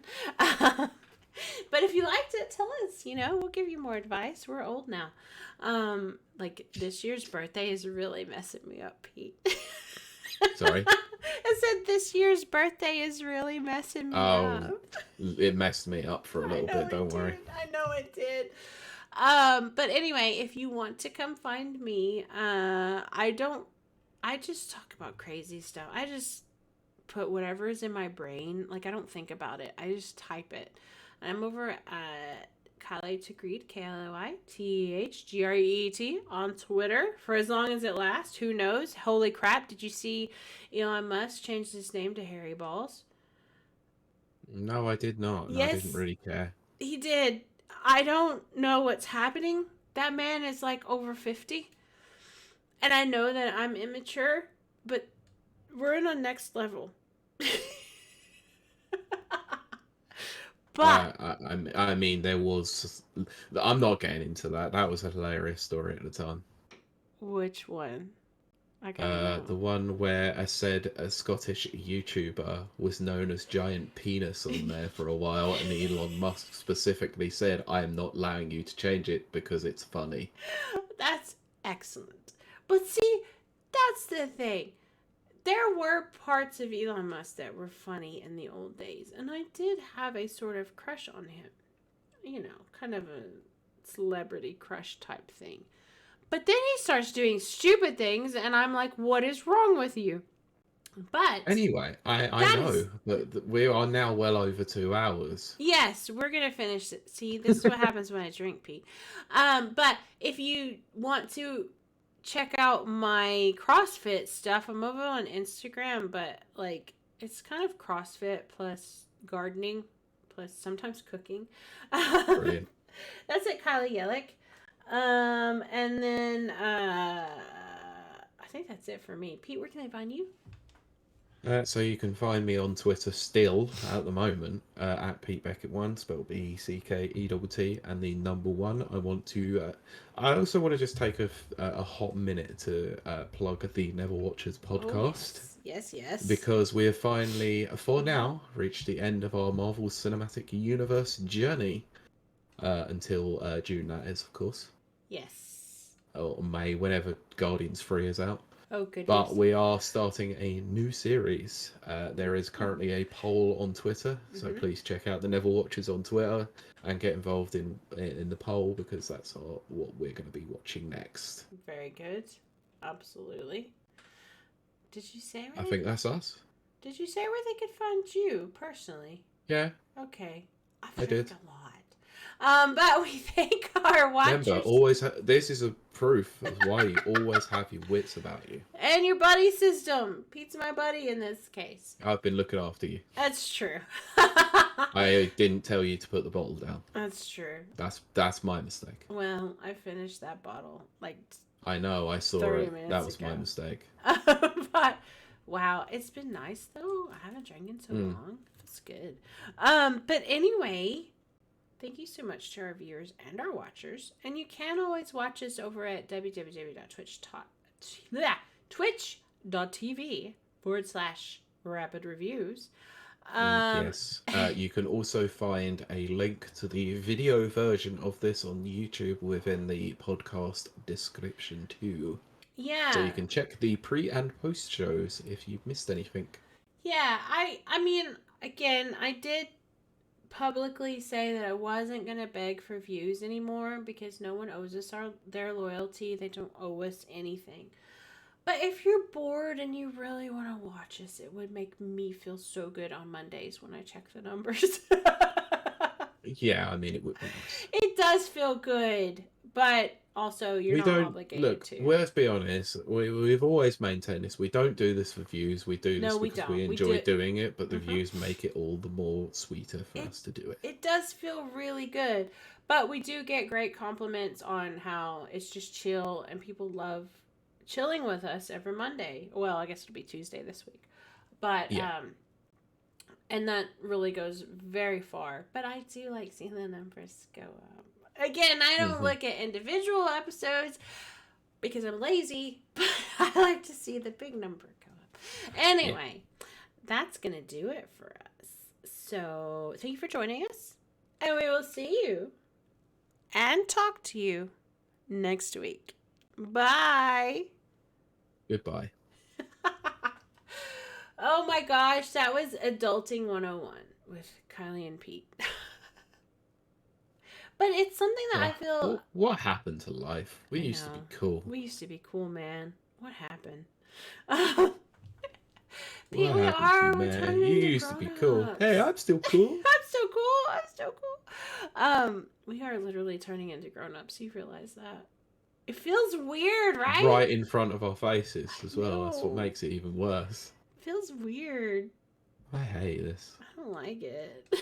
I enjoy this. It's almost like buying a house has made me actually an adult. I know. Like, I bought a house and still didn't feel adult. Like, but now I kind of am starting to now. It's weird. Yeah, see, now that's the problem. Blame it on me. I think it is. I think you've influenced me.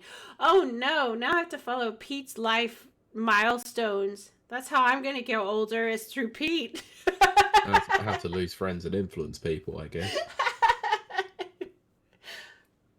Well, goodness knows I'm not going to have a wedding, so I'll have to live vicariously through you and Rachel. Fair enough. And then when you start reproducing, I'll be like, second I love the way that you say it like that. It almost... Jesus Christ. When you start reproducing. It's almost like I'm a robot. Well, most normal people just say, when they have children or when they have kids, or something like that. Not when you start reproducing. Yes. That's like almost quite clinical. Exactly. Oh, goodness. You over. Oh, it's too funny. You know what? People... Clinical Kiley. I I've got to mail your stuff and Mike's stuff. I have a No shit, Sherlock. big box for Mike and a sort of big box for you. I just stare at it every day. And I go, I need to mail that to Pete, and I need to mail that to Mike. You know, funnily enough, it might be a good idea to do it at some point in the future. I need to do it this week, because this week I'm getting all of my business tied up before I leave. Because it's 2 weeks till Pompeii. Oh, very nice. Yeah. You have to tell me the dates, because obviously there may not be a podcast. There will not be a podcast, because it's the I know. 23rd. Sort of just prefacing the audience, or preparing the audience. 23rd to the 27th. Although I'm going to take lots of pictures. Yes, I expect it. I'm very excited. Like, I'm glad, really.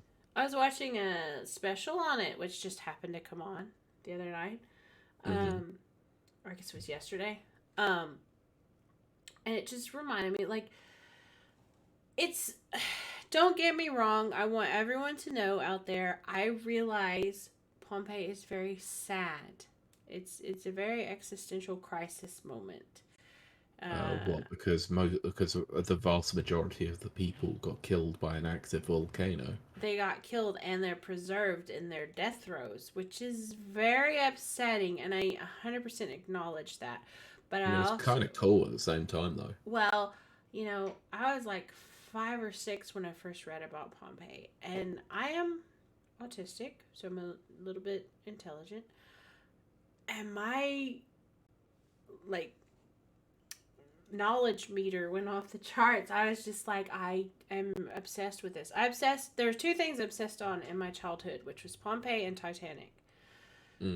As I've gotten older, I've less obsessed on it, obviously. But it has never left me. I've always wanted to go there, and I just can't believe I'm actually going to go. Nice. And stuff. I'm pleased. I really am. You know, it's very cool because the first thing they unearthed, and they unearthed it in the 1700s, but one of the first villas they unearthed was a young lady who was not married, who was an entrepreneur, and she owned the biggest house in all of Pompeii. She was very wealthy. She's a self-made female. And I love that. I'm like, yes! That would have been me 7380 or 7980. Awesome. So I'm very excited to see that and stuff. Nana says, I feel like Kiley keeps decent wits around her while drunk anyways, to be honest. Yeah, this is the thing. Like, the level that I'm at right now of drunkenness, this is what I would normally be in a nightclub.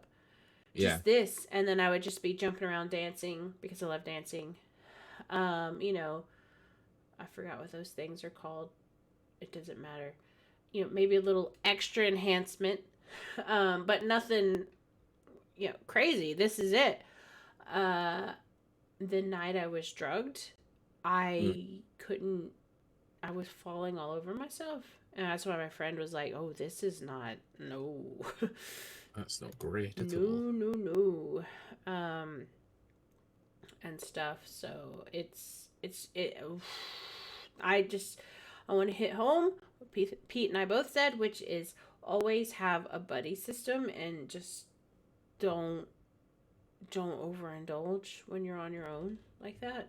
Like, when I go to Pompeii, I will not, like, I'll be drinking in my room because I want to drink Italian wine.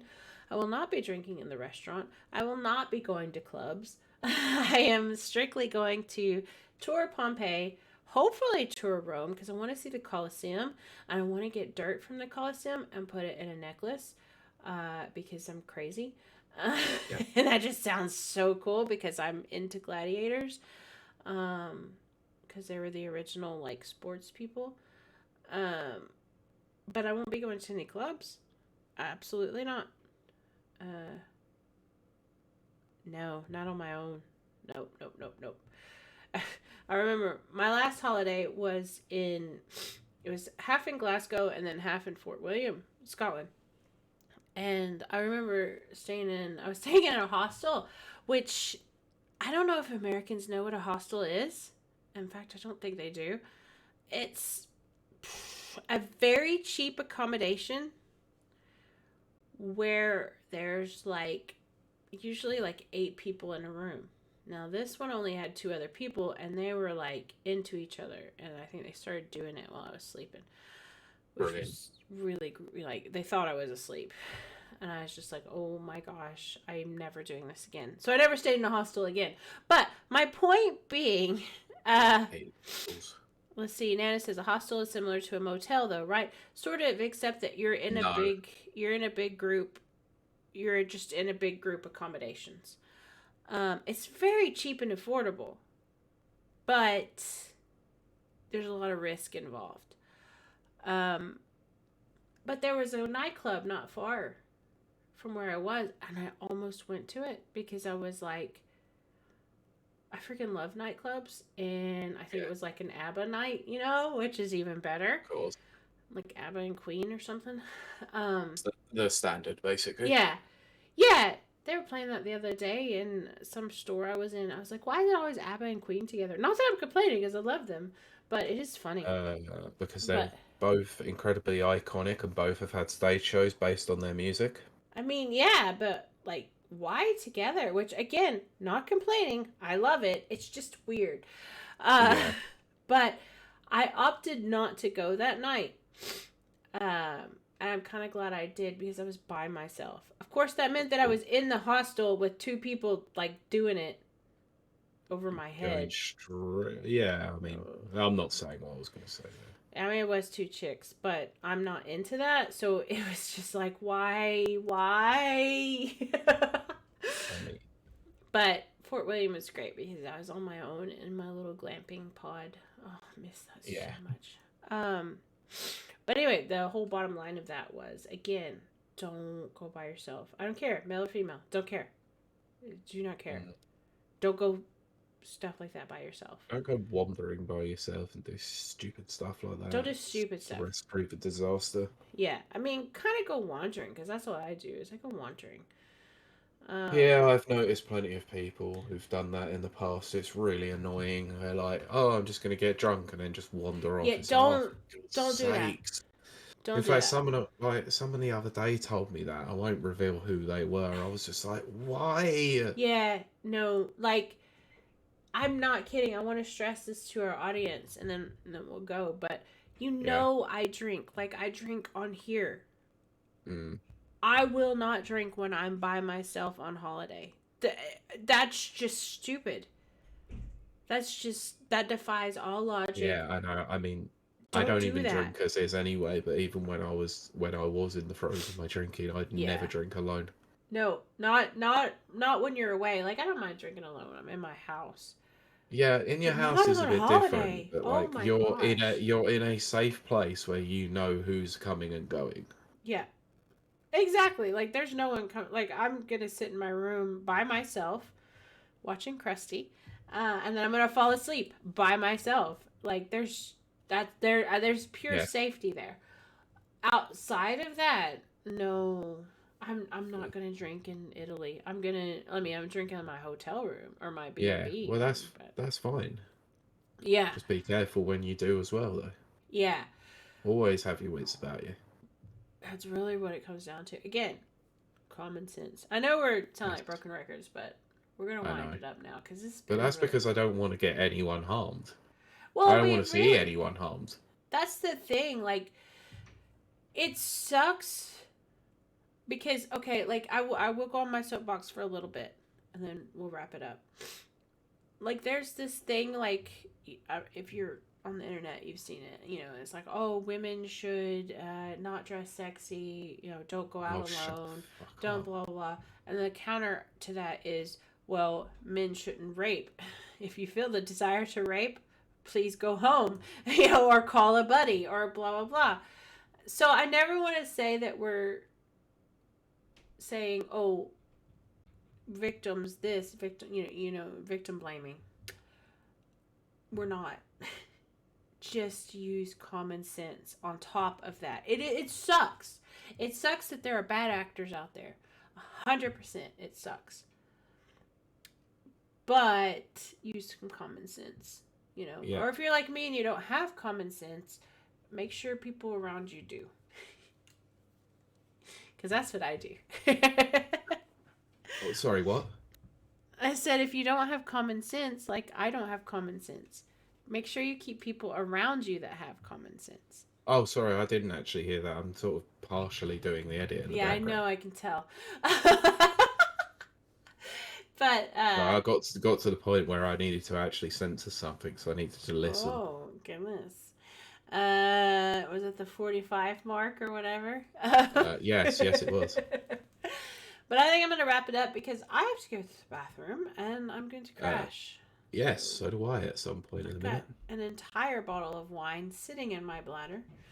But I do hope that you guys have enjoyed this. If you do catch this VOD, well, I was going to say if you catch this VOD, please watch more, but that doesn't make sense, But tell your friends to watch it. I don't know. Just numbers feel good. And that's what I have to say about that. Jesus Christ, sorry. Uh-huh. Got lost again. Yeah, you said it like 4 times. You said the F word like 4 times. Yeah, I know. Well, it was free. Okay. I just saw them. That's what I'm doing. All right. Nana says, it was very fun today. Well, I hope so, Nana, because we did really go off on some rants, especially our adulting advice giving. But I think we both felt very passionate about that. So Yes. Yeah. I have to agree on that one. Like, there was... I read those stories from GDC, and Yeah. I'd been hearing about them. I wanted them No. covered. It was sort of like, do we really want to talk about it? It was like, yes, we do, because Yeah. it's like, as horrible as a news story they are, it's an unfortunate part of the world, and they need to be called out, I guess. Yeah. Well, I mean, that's the whole thing. Like, you do want to teach people not to be, awful. But until they learn not to be awful, you have to take care of yourself. Yeah. Yeah. Don't be a dingus. Yeah, just don't. This comes back to the old episode that we did many years ago. Don't be a dick on the internet. I love that. Yeah, I need to go listen to some of our old ones. Anyway, Brilliant. I'm kind of falling asleep here, so I'm gonna wrap this up because I have to go to the bathroom. Yeah, me too. And also, I'm very tired, and I'm gonna go sleep now. Good idea. But I am gonna finish this edit off, and Yes. I'm going to bed. Are you off tomorrow, or you have to work tomorrow? Well, I've got work tomorrow and Wednesday, and then I'm off Thursday, Friday, because of okay. my weekend working Yeah, well, that's not too the bad. past weekend. So yeah. Annoyingly enough, I've still got a bit of a bad back, so I haven't been able to do anything fun. Pete. So I'm hoping it's going to ease up a little bit enough so I can actually go and play golf on Thursday. Yeah, you'll be looking like Tiger Woods. Did you see that video of him? Of course, I was watching the Masters as course that you were. happened. It was funny because I watched that bit and I was talking to my dad about it because me and him obviously have a very passing interest in golf together. Yes. And I was just like, he don't like. I know he's old. I know he's getting on a bit, and I know he's had back problems. But I bet 50. He pulls out soon enough. And then I went to work, and an hour later, the notification came through that he pulled out. Well, I mean, maybe he should have pulled out on that prostitute. Hey! We'll see. Okay, so here's my thing, and we're totally wrapping this up. That was awful. It was terrible, but also very accurate because I want to feel sorry for Tiger Woods on one hand, but on another hand, he's a terrible person. He pretty much is, yeah. Yes. Incredible golfer. Yeah, incredible golfer, and I hate to see any person broken, Yeah. And he's had so many car wrecks, one of them caused by his wife because he was cheating on her. I know, that's why the joke came. Exactly. Nana says that joke writes itself in a way. Yes, annoyingly so. We're gonna wrap it up for reals. And we will see you guys next week. Thank you for joining us. Yeah, thank you again. Goodbye. There we go. Bye.